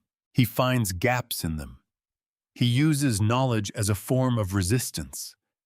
This is not rebellion in the obvious sense, and that is what makes it so interesting. Open rebellion would make Enki easier to understand. We could call him the good god, place Enlil opposite him, and let the story become a clean moral drama. But the Mesopotamian myth is more subtle. Enki belongs to the same divine order that created humans for labor. He is not an outsider throwing stones at heaven's palace. He is inside the system, close enough to know its rules, and clever enough to know where those rules are weakest. That makes him dangerous. Not dangerous like Enlil, whose danger is visible in decree and punishment. Enki is dangerous because he understands that authority often depends on secrecy. If humans know nothing, they suffer what is sent. If Atrahasis knows where to turn, what to do, how to interpret divine pressure, then the human world is no longer completely helpless. Knowledge does not make mankind equal to the gods, but it gives mankind a chance. Atrahasis survives the earlier disasters because Enki teaches him how to respond. The pattern is almost intimate. A divine punishment descends on the population, and somewhere below, one human receives guidance that was not meant to circulate freely. He is not a king conquering heaven. He is a listener. His wisdom is not self-invented brilliance, but attention to the God who speaks from the hidden side of things. That detail changes the heroic shape of the story. Atrahasis is not saved because he is physically powerful. He does not split the sea, defeat monsters, or wrestle Enlil into mercy. His strength is receptivity. He hears what others do not hear. He obeys instructions that may seem strange, indirect, or dangerous. In a world where divine plans are concealed, survival belongs not to the loudest man, but to the one who can recognize a warning before it becomes obvious. There is a kind of humility in that, and also a warning. Human beings in this myth do not control the universe. They survive by reading it. That may feel foreign to a modern mind trained to value independence and open explanation. We want laws written plainly. We want causes and effects that can be tested. We want danger announced before it arrives. But ancient Mesopotamian religion often imagined reality as layered. The visible event was only the surface. Beneath it might lie a divine quarrel, a hidden decree, an omen, a ritual imbalance, or a message that required interpretation. Enki belongs to that lower layer. He is not merely kind. Kindness alone would not be enough. He is useful because he knows how the machinery works. He knows how to preserve life without directly declaring war on the divine assembly. He knows the value of indirect speech, and Enlil, for all his grandeur, seems repeatedly frustrated by that. This is one of the quiet ironies of supreme authority. A command can be absolute and still fail if someone understands how to route around it. Enlil can send plague, famine, and finally flood, but Enki can send instruction. The difference is almost architectural. Enlil builds a wall. Enki knows the drainage tunnel. The story does not invite us to treat this as mere cleverness. Too much depends on it. What Enki protects is not just one clever man, but the possibility that humanity should continue to exist. At the same time, the myth does not let us forget that his protection is selective. Atrahasis receives the message. Humanity as a whole does not stand in the divine council and argue its case. Most people remain exposed to decisions made beyond their hearing. That is part of the tragedy. Salvation arrives through secrecy because the public world has already been condemned. There is no trial in which human beings can defend their noise as life. No assembly where mothers, workers, priests, and children explain that their presence is not rebellion. Enlil hears the mass and judges the mass. Enki, unable or unwilling to overturn the judgment openly, preserves a remnant through hidden knowledge. This makes him merciful, but not transparent. And perhaps that is why the story feels so old in its understanding of power. Many systems do not change because someone announces the truth in the center of the palace. They are survived because someone passes a message quietly, because someone knows a back route, because a rule contains a loophole, because one person hears what was not meant to be heard. In Enki, wisdom becomes almost subversive. Yet there is another possibility beneath his actions, one the myth leaves open. Enki may protect humanity not only out of affection, but because he sees what Enlil refuses to see. The gods and humans are already entangled. Destroy the workers, and the divine world loses its offerings. Silence the noise completely, and the temples fall silent too. Enlil wants order restored by removal. Enki may understand that removal will create a deeper disorder. That does not make him modern or sentimental. It makes him perceptive. He sees the system as a whole. Enlil hears disturbance and seeks quiet. Enki sees dependency and seeks continuation. One god defends hierarchy by cutting downward. The other preserves hierarchy by keeping its servants alive. Neither position is simple. Both gods are protecting order, but they understand order differently. For Enlil, order means control. For Enki, order may mean balance, even if that balance requires deception. And deception is exactly where the story is heading. As Enlil's punishments fail and his patience closes, Enki can no longer rely on small interventions. The final decree will be too large. The flood will not be a sickness in one region or hunger spread across the land. It will be a decision aimed at mankind itself. To survive that, Atrahasis will need more than a prayer adjustment. He will need a warning that should not be given. He will need instructions that sound impossible. Abandon the life you know. Leave behind possessions.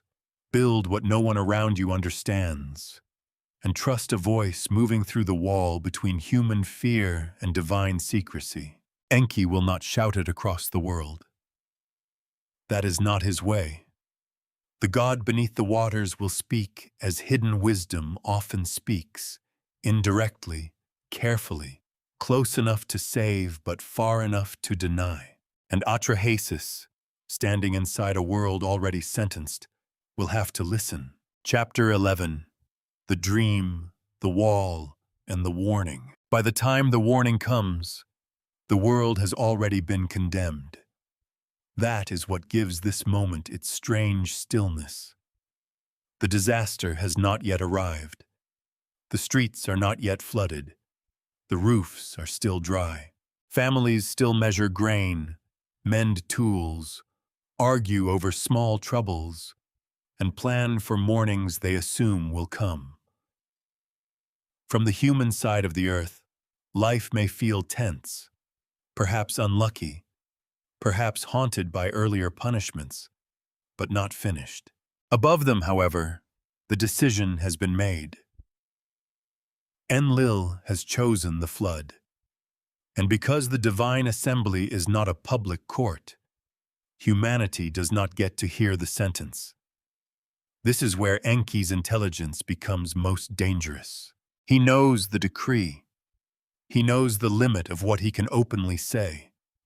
He knows that warning mankind directly would mean violating the secrecy of the gods in a way even his cleverness might not easily excuse. So he speaks through indirection. In the Atrahasis tradition, the warning comes in a way that feels almost theatrical, but not theatrical in a loud sense. It is private, coded, and intimate. Enki addresses a wall, or speaks in a dreamlike manner, so that Atrahasis can receive the message without the god appearing to have simply announced forbidden knowledge to a human being. The detail is easy to pass over. It should not be. A wall is a boundary. It separates inside from outside, safety from exposure, what is said openly from what can only be overheard. By speaking to the wall, Enki turns architecture into a loophole. He does not say, at least not in the bluntest sense, Atrahasis, I am telling you the secret plan of the gods. He allows the message to reach the man who is listening on the other side. It is almost legalistic. It is also deeply human. Many people who live under dangerous power learn the value of indirect speech. They learn how to say something without quite saying it, how to warn without naming the danger too loudly, how to pass truth through a crack because the doorway is guarded. Enki's warning belongs to that world. It is not the speech of a rebel with banners. It is the speech of someone who knows that survival may depend on ambiguity. And Atrahasis listens. This, again, is his great gift. He is not saved because he can overpower the flood. No human strength can do that. He is not saved because he persuades Enlil to soften. He never gets that audience. He is saved because he recognizes the hidden voice of wisdom and acts before the evidence would satisfy everyone else. The instructions are devastating. Abandon possessions. Leave the life you know. Build a boat. Preserve living beings. Prepare for waters that will erase the ordinary boundaries of the world. To a modern listener, the command to build a great vessel may already sound familiar, because later flood traditions have made the image famous. But inside this older Mesopotamian atmosphere, the command should feel almost unbearable. Atrahasis is being told to trust a warning that cannot be publicly verified, to commit himself to an act that must look irrational to anyone who has not heard what he has heard. This is one of the sharpest emotional points in the story. Survival requires him to break with normal life before the normal life visibly breaks.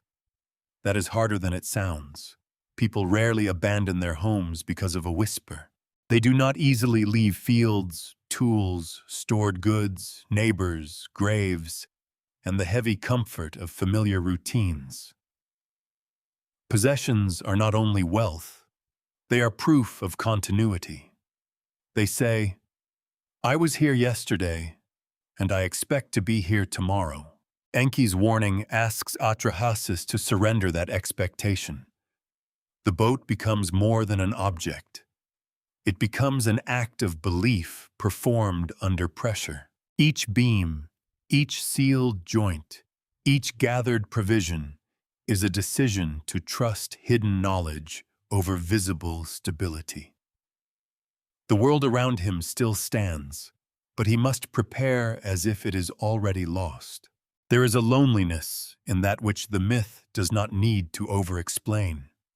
Anyone who has acted on danger before others accepted it knows something of this loneliness. The terrible part is not only fear.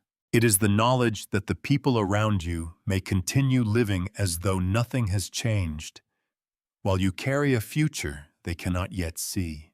The evidence is thinner in some details, because the surviving tablets are damaged and the flood traditions develop differently across Atrahasis, Gilgamesh, and later versions. We should be careful not to pretend every plank, measurement, and instruction is equally certain across all tellings. What remains steady is the narrative function. A god bound by divine secrecy finds a way to warn a human being, and that human being must build before the storm proves him right. That function matters more than the carpentry. The warning scene reveals the entire moral architecture of the myth. Enlil's authority is official, but destructive. Enki's mercy is unofficial, but life-preserving. Atrahasis stands between them, not as a conqueror, but as the fragile receiver of forbidden rescue. And notice what this means for humanity. Mankind is not saved by innocence being recognized in a fair trial. It is not saved because the divine order admits that the flood is excessive. It is saved through a technical breach in secrecy, through a message that slips sideways, through wisdom that refuses to remain locked inside the council of gods. That is a grim kind of hope. It suggests that life may continue not because power becomes merciful, but because power is never perfectly sealed. There is always a crack somewhere, a sympathetic official, a forgotten passage, a warning in coded language, a god who speaks to a wall. The image is almost quiet enough to miss. Atrahasis, listening. Enki, speaking indirectly. A wall, suddenly more important than a throne. And beyond them both, the waters waiting in the decree. As the boat takes shape, the story enters a suspended moment. The world has not ended, but it has become double. There is the visible world, where people continue their routines, and the hidden world, where the sentence has already been passed. Atrahasis lives in both at once. That is the burden of revelation. To know too early is not peace. It is a private form of exile. He must gather what can be saved without being able to save everything. That may be the most painful limit in the warning. Enki gives him a path of survival, not a path of complete rescue. The flood will still come. The condemned world will not be talked out of its fate. The warning preserves a remnant, but it does not undo the judgment. So the scene does not comfort us in any easy way. It is not the triumph of goodness over destruction. It is narrower than that. It is life smuggled through a closing door. Soon, the door will close, the sky will darken. The ordered world of fields, walls, temples, and roads will lose its shape beneath water. Human voices, the very noise that offended Enlil, will be swallowed by a greater roar. and the man who listened to a wall will discover whether hidden wisdom can survive the full weight of divine command. Chapter 12. 7 Days of Darkness. When the flood arrives, it does not feel like weather. Weather belongs to the ordinary world. It comes in seasons, in patterns people learn to fear and depend on. Rain can ruin a road, soften a field, fill a canal, delay a journey. Storms can be violent, but they still belong to a recognizable sky. This is different. In the flood tradition, the storm becomes a weapon of decision. The natural world is no longer simply the setting of human life. It has been turned against its makers. Wind, rain, darkness, water, and terror move together as though creation itself has been commanded to forget what it was sustaining. That is what makes the scene so devastating. Enlil does not need to walk among humans with a sword. He does not need to know their names. He gives the decree, and the world answers. The sky closes, the waters rise, the land loses its edges. For Atrahasis, sealed inside the boat with what can be preserved, the catastrophe is not an image from far away. It is sound against wood. It is pressure. It is waiting in darkness while the old world is torn apart beyond reach. The boat is salvation, but it is also a prison of survival. To live through the end of everything known is not simply to be rescued.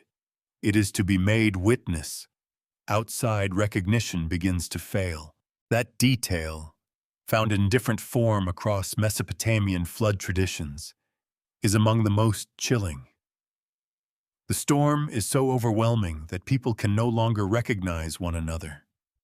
Faces vanish in rain and darkness. The social world, which depends on seeing and knowing, parent, neighbor, priest, worker, child, collapses into confusion. The flood does not only kill bodies, it destroys relation. A city is not just walls and streets. It is the pattern by which people know where they belong. The bakery, the courtyard, the shrine, the field path, the doorway of a friend, the grave of an ancestor. These are the coordinates of a life.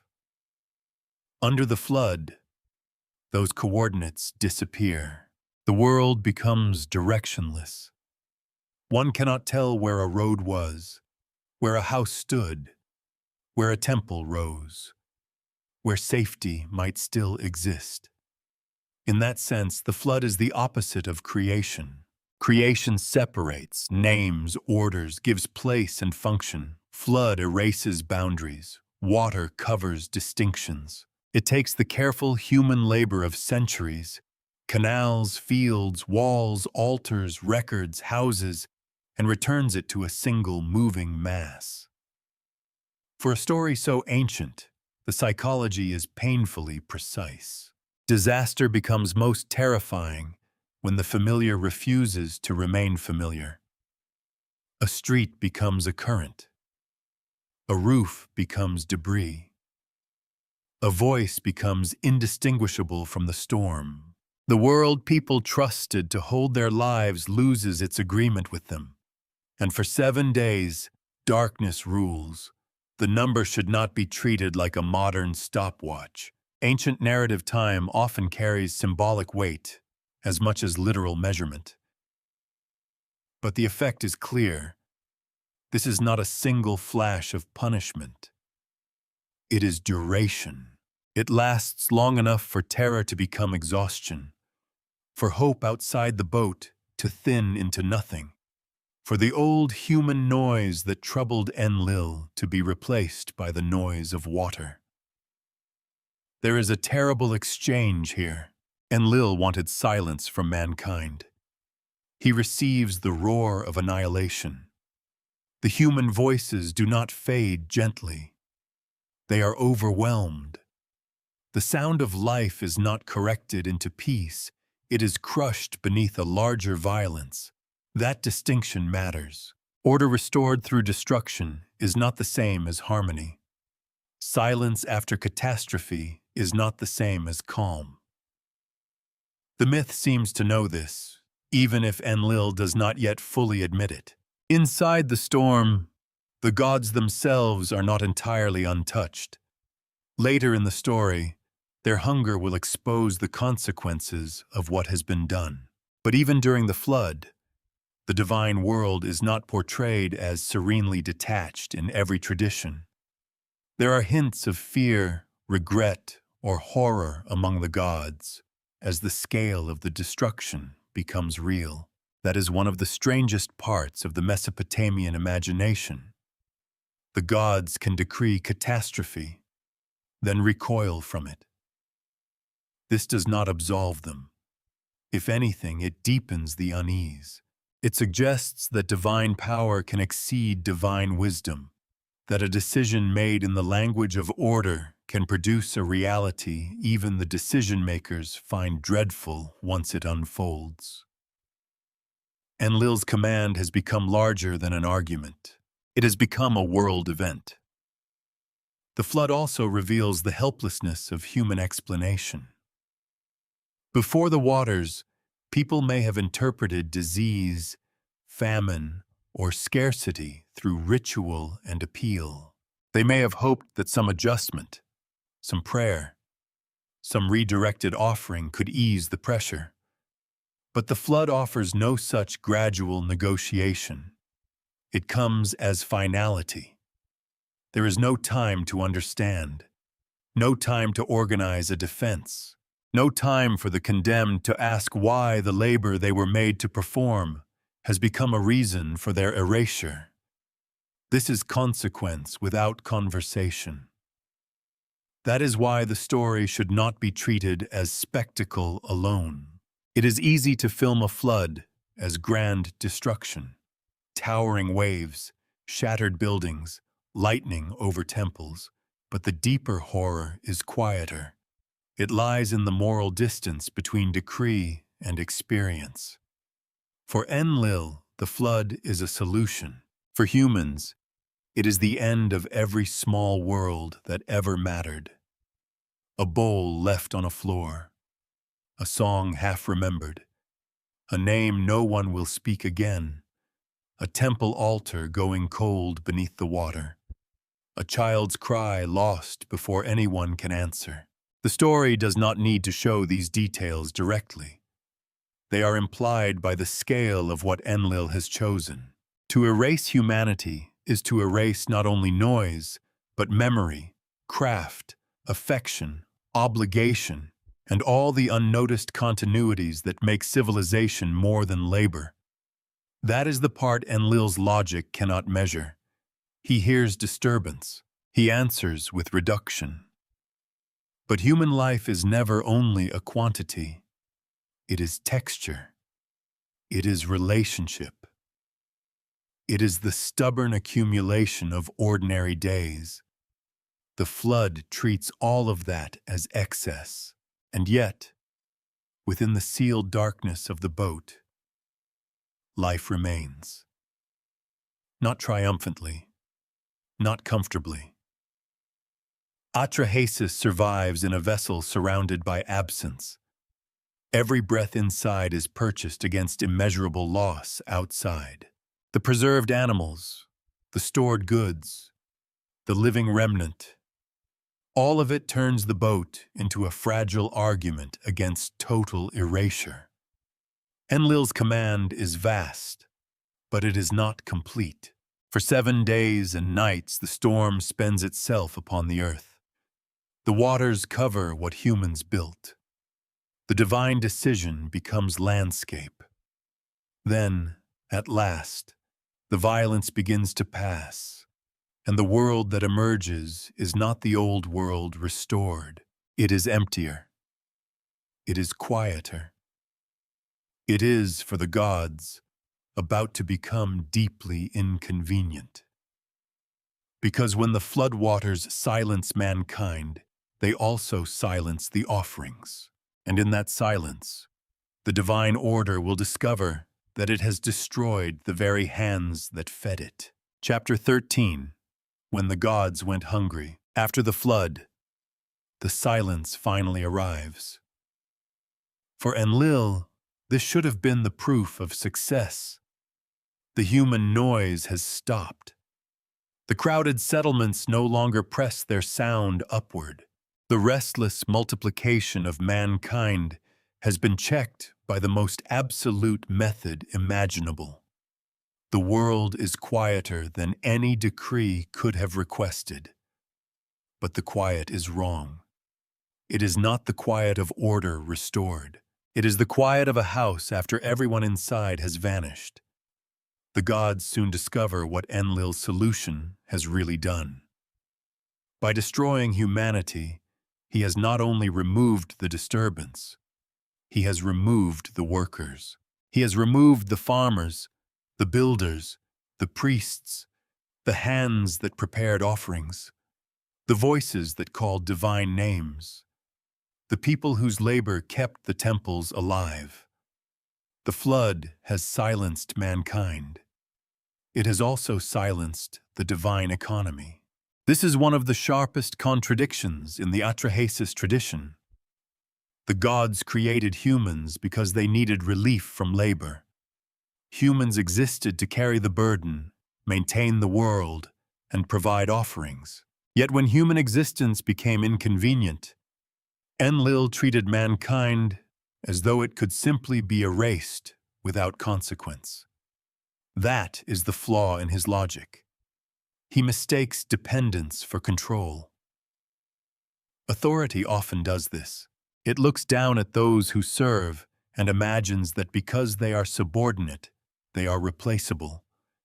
It forgets that the system depends on the very people it diminishes. The worker may be low in rank, but the work is not low in importance. Remove the worker, and the height of the ruler suddenly becomes very fragile. The gods begin to hunger. That image is almost shocking in its simplicity. These are not powerless beings. They belong to the divine world. They command storms, decrees, destinies, and hidden wisdom. Yet without human offerings, they become needy. Their grandeur does not free them from dependence. Their temples cannot feed themselves.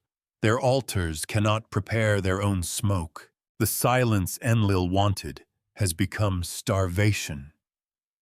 And this changes the meaning of the flood. It is no longer only an act of punishment. It is a failed policy, a catastrophic overcorrection, a decision made from the top of a hierarchy that did not fully understand the base on which it stood. The old myth does not state this in modern political language, but the structure is unmistakable. Enlil solves the problem of human excess by destroying the conditions of divine stability. He removes the noise and loses the offerings. He restores quiet and creates hunger. He proves his authority and exposes its dependency. That contradiction is what makes the aftermath so powerful. The gods do not emerge from the flood as calm victors. They are unsettled by the consequences of their own decision. When a sacrifice is finally offered by the survivor, the gods gather around it with desperate intensity. The image is not flattering. It shows divine beings drawn toward the smell of offering, because deprivation has reminded them what humans were for. There is something almost humiliating in it. The gods who wished to be served without disturbance now realize that service comes from living creatures, and living creatures make sound, multiply, suffer, and occupy space. Offerings do not come from silence. Temples do not thrive in an emptied world. The divine order cannot enjoy human labor while abolishing human presence. This is the lesson Enki seems to have understood before Enlil did. Enki's protection of Atrahasis may have been compassionate, But it was also practical. If humanity disappears completely, the gods inherit the very burden they once escaped. The flood does not liberate heaven from a problem. It returns heaven to an older crisis. Who will do the work? In that sense, the survivor is not only a saved man, he is evidence. His continued breathing proves that Enlil's absolute solution was impossible to sustain. The boat that survives the waters carries more than life. It carries the contradiction Enlil tried to drown.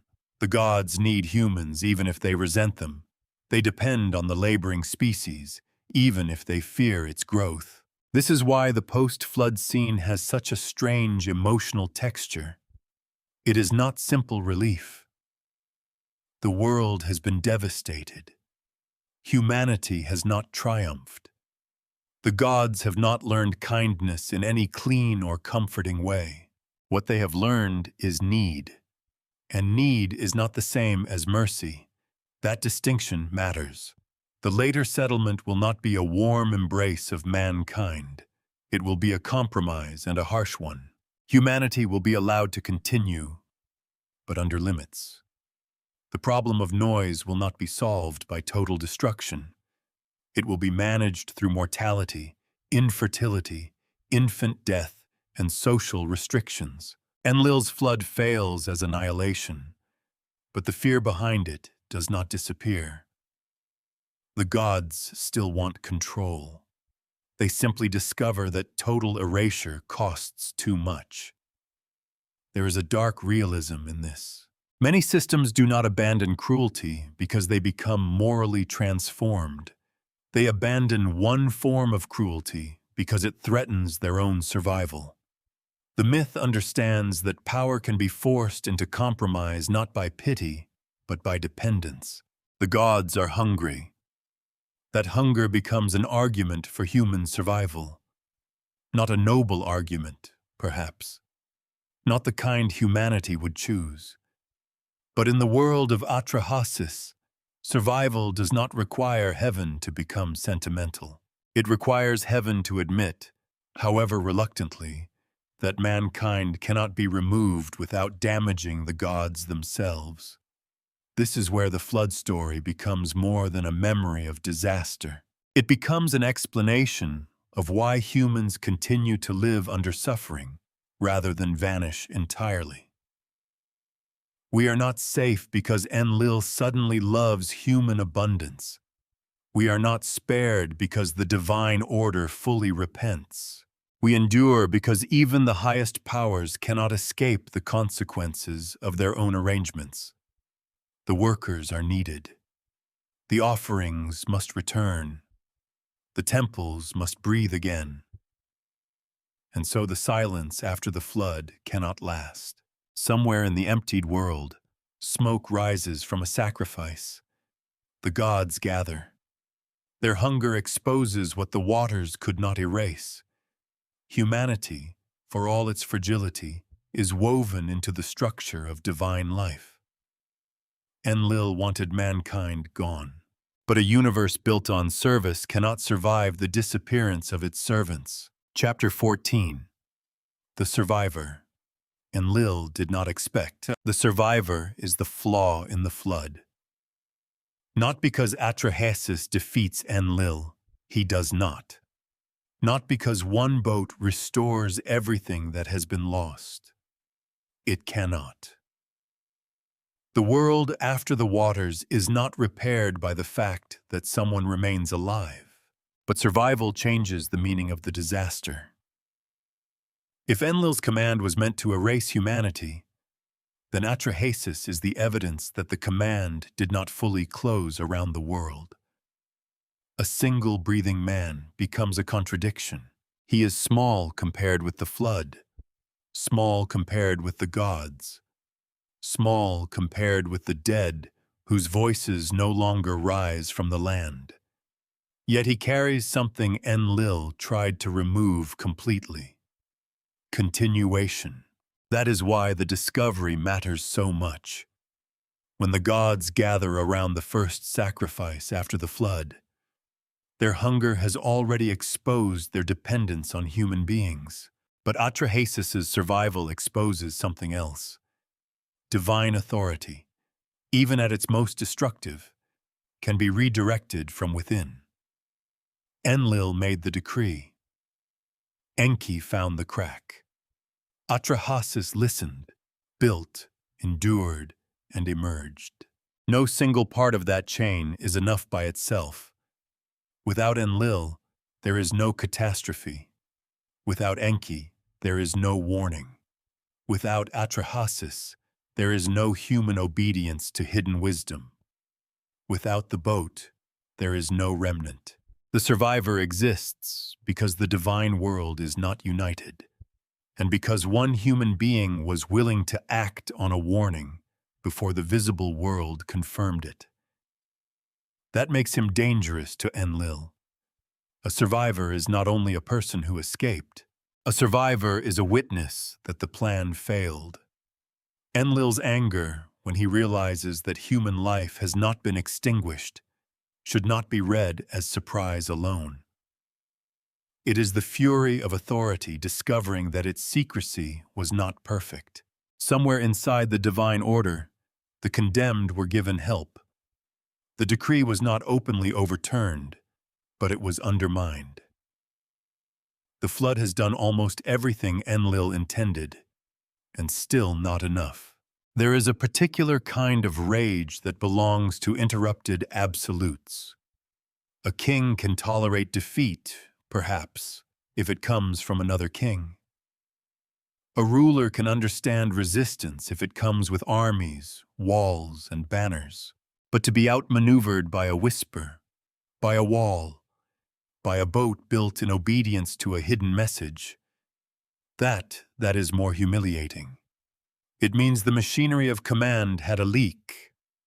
Enki, of course, stands near the center of that leak. The confrontation between Enlil and Enki is not merely a quarrel over one man. It is a quarrel over what kind of order the cosmos can survive. Enlil's order seeks quiet through removal. Enki's order preserves function through continuity.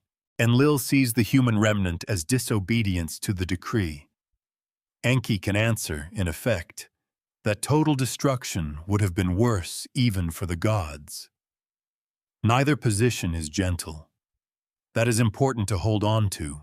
Enki saves life, but he does not create a world where humans are free from divine management. He protects a remnant, not a democracy of mankind standing equal before heaven. The myth is too old and too honest about hierarchy to offer that kind of comfort. Still, within the terms of its world, Enki's intervention is profound. He proves that absolute authority is not the only divine principle. Wisdom can preserve what command would destroy.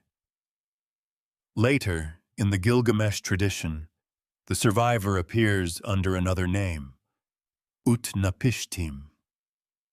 The story shifts, as ancient stories do when they are copied, reworked, and placed in new literary settings.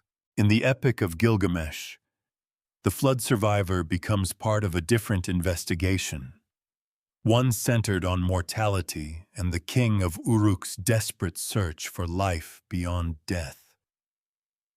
Utnapishtim is no longer only the man who survived Enlil's flood. He becomes the one human figure who has passed beyond ordinary human limits. But the older tension remains recognizable. A man survived when mankind was meant to perish. A god revealed what should have remained hidden. The flood did not achieve perfect erasure. In Gilgamesh, Utnapishtim's survival carries a more personal challenge.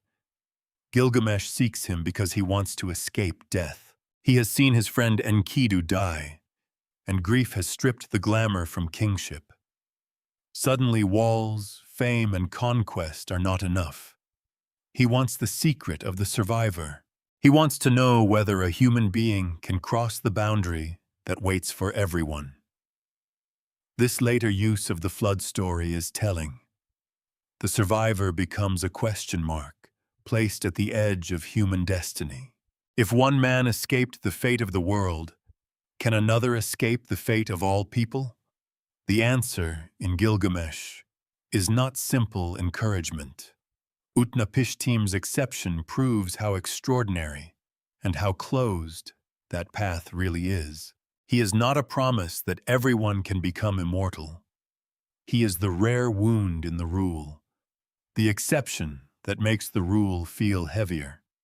For our story, though, his importance lies in what he reveals about Enlil. Enlil's authority is immense, but it is not morally complete. It can command destruction, but it cannot erase the consequences of needing what it destroys. It can seek silence, but it cannot make silence useful. It can punish humanity, but it cannot fully prevent divine intelligence from preserving life. The survivor exposes all of that simply by existing. This is why Atrahasis should not be imagined as a triumphant hero standing on dry land while music swells and the old world begins again. His survival is more somber than triumph. He carries the cost of Enki's mercy and Enlil's violence together. He is alive in a world emptied by the decision that he escaped. That kind of survival is not victory in the ordinary sense. It is responsibility. The first sacrifice after the flood is therefore more than gratitude. It is the reopening of a relationship that has nearly destroyed both sides. Humans need gods for life, order, fertility, and protection. Gods need humans for offerings, labor, memory, and the maintenance of worship. The flood has shown what happens when one side tries to solve the relationship by erasing the other. It cannot work. But the fact that it cannot work does not mean the relationship becomes just. Enlil did not expect the survivor, and he does not welcome him as proof that humanity deserves untroubled existence. Instead, the survival of Atrahasis forces a negotiation. The divine order must accept that mankind will continue, but Enlil's fear of human excess remains. The noise, the multiplication, the pressure of human presence, none of that disappears from his mind simply because the flood failed to finish its work. So the story turns toward compromise. Not forgiveness exactly, not restoration, a settlement.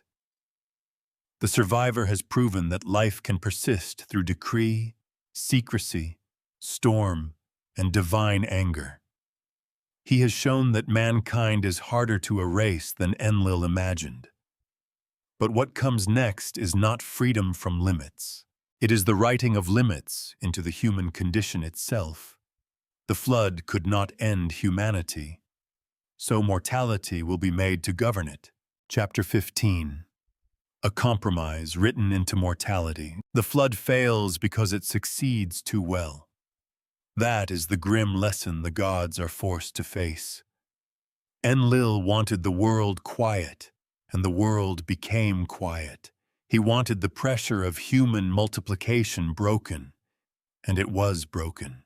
He wanted the noise below heaven to stop, and for a moment it did.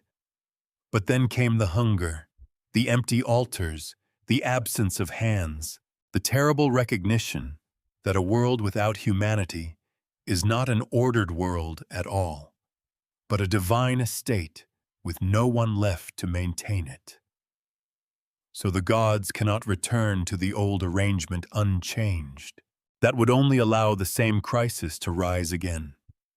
Humans multiplying, cities filling, sound pressing upward. Enlil hearing in human life the return of disorder. But they also cannot erase humanity entirely. The flood has revealed the cost of that solution. What follows is not mercy in the warm sense. It is management. Humanity will survive, but not without new limits. The post-flood settlement in the Atrahasis tradition is one of the most unsettling answers ancient myth ever gave to the question of why human life is so fragile. Death, infertility, infant mortality, and social religious restrictions are not treated merely as random features of existence. They become part of a divine compromise, a way to prevent humanity from overflowing the boundaries that Enlil finds intolerable. The species may continue, but it must be narrowed. This is where the story becomes colder than the flood in some ways. The flood is spectacular horror, sudden and total. The settlement after the flood is quieter, more permanent, and more intimate. It does not drown the world once. It enters the human condition and remains there. A child is not born. A child is born and does not live. A woman does not bear. A life reaches its limit and ends. In the myth's logic, these are not only personal tragedies. They are part of the structure that allows mankind to exist without becoming, in Enlil's eyes, too much again. That is a difficult idea to sit with. The settlement does not say humanity is now safe because the gods have repented. It says humanity is allowed to remain because mortality will do what the flood did too violently. Death becomes a regulator. Infertility becomes a boundary. Loss becomes woven into the compromise between divine need and divine fear. And this is where the old story reveals its bleak power. It does not explain suffering by saying humans are loved without condition. It does not explain suffering by saying the world is fair. It imagines a universe in which human vulnerability is part of a negotiated order. We live because the gods need us. We die because the gods fear what we become when there are too many of us. That is not comforting. But myths are not always built to comfort. Sometimes they are built to make suffering intelligible, even if the explanation is severe. For ancient Mesopotamians, death was not an abstraction. Infant mortality, disease, famine, failed pregnancies, and short lives were not distant philosophical problems. They were ordinary presences in the house. A family could pour itself into work and still lose a child. A city could honor its gods and still face hunger. The world did not behave as though human tenderness protected anyone from disaster. Atrahasis gives that reality a cosmic background. It says, in effect, human life continues only under restriction. The flood was rejected as excessive, but the fear behind it remains active. The divine order has not become gentle. It has become more careful. There is a terrible sophistication in that answer. The gods learn not that humanity should flourish without restraint, but that destruction must be calibrated. Enlil's mistake was not, from the divine perspective, that he wanted control. His mistake was choosing a form of control that nearly destroyed the system that fed the gods themselves. The new arrangement preserves control while keeping the workers alive. This is why the compromise feels so disturbing. It is not a liberation from Enlil's authority. It is Enlil's concern written into biology, society, and fate. Human beings no longer need a flood to remind them they are limited. The limit travels with them. Still, the settlement also admits something Enlil could not erase. Humanity remains necessary. The gods do not abolish mankind. They do not return to the time when the lesser gods carried the whole burden. They accept the continued existence of the species made from clay and divine substance, the workers whose voices once became intolerable. That survival matters. It is compromised, constrained, shadowed by death, but it is survival. The human world after the flood is not free, yet it is not gone. Houses can be rebuilt, fields can be worked, offerings can rise again. Children can be born, even if not all survive. Songs can return, even if grief now sings with them. The noise resumes, but under a darker law. This may be why the story feels so emotionally complicated. We are not asked to celebrate the arrangement, and we are not allowed to ignore its necessity within the myth's universe. The gods require human continuity, but divine authority insists that continuity must be checked. Humanity is spared, but never released from vulnerability. The compromise is therefore not a happy ending. It is an explanation of why endings keep entering human life. And perhaps that is the deepest cruelty of the settlement. It turns the flood from one catastrophe into a principle. What water did to the whole world, mortality now does one life at a time. The silence Enlil desired is no longer achieved by drowning every city. It is achieved in smaller silences, repeated endlessly across generations. A room where a voice is missing, a name spoken in mourning, a lineage interrupted, a body returned to earth. But there is another side, quiet and stubborn. If death becomes the limit, birth becomes the answer to the limit. If mortality prevents humanity from becoming too much, reproduction prevents humanity from becoming nothing.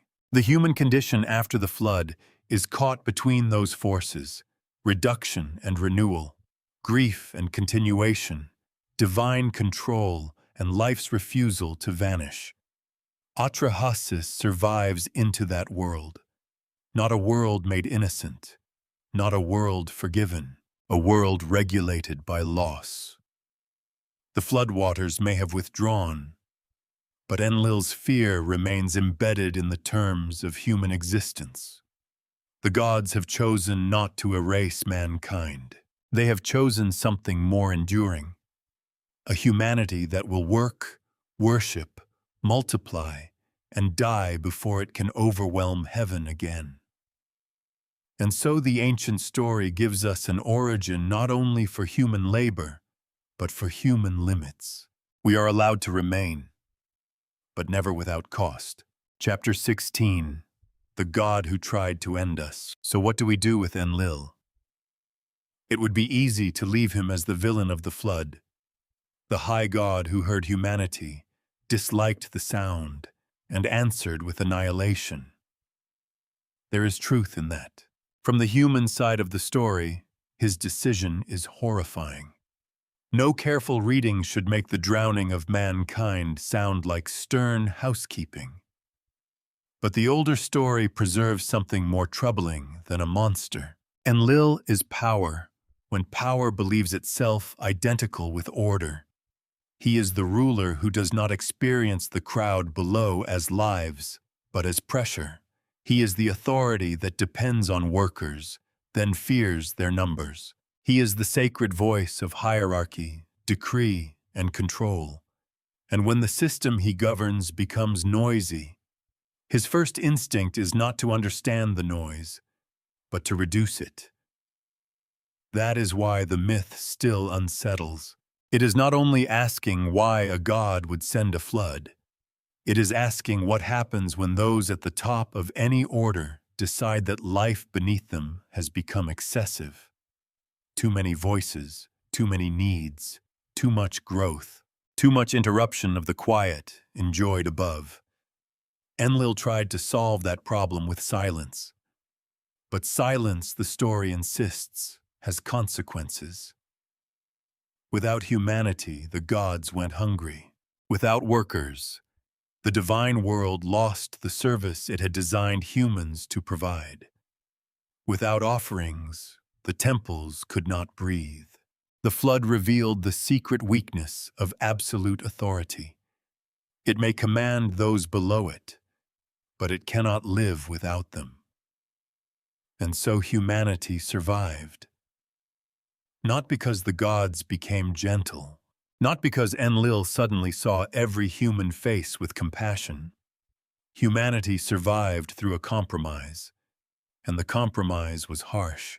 Death, infertility, infant loss, and limitation entered the human condition as boundaries against overwhelming growth. The flood did not end mankind, but its shadow remained, broken into smaller endings and carried through every generation. This is the bitter wisdom of Atrahasis. Human beings are sacredly made, but not safely loved. Necessary, but not free from being managed. Fragile, but difficult to erase. We are clay with divine substance mixed in, workers with voices, servants who became too present, lives that the gods needed even when they feared us. And Enki's role keeps the story from becoming hopeless. He does not overthrow the cosmic order. He does not create a world of human independence, but he preserves life through wisdom, secrecy, and compassion shaped by strategy. Against the god of decree stands the god of the hidden channel. Against the command to erase stands the whispered warning.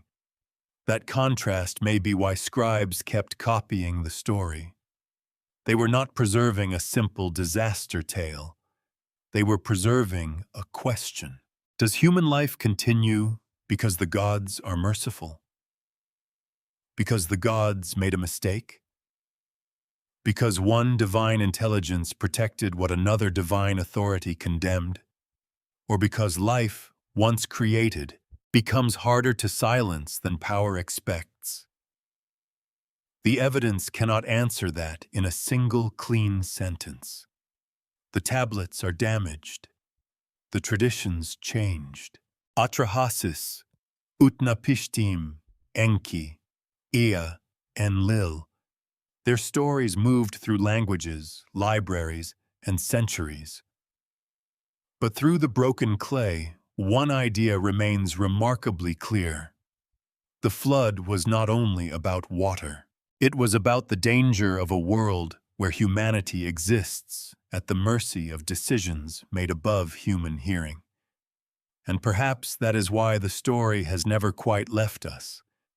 We still know the fear of being reduced to noise by distant power. We still know that the people who keep a system alive are often the first to be treated as burdens. We still know that survival is sometimes not a victory march, but a remnant carried through darkness because someone listened when a warning came quietly.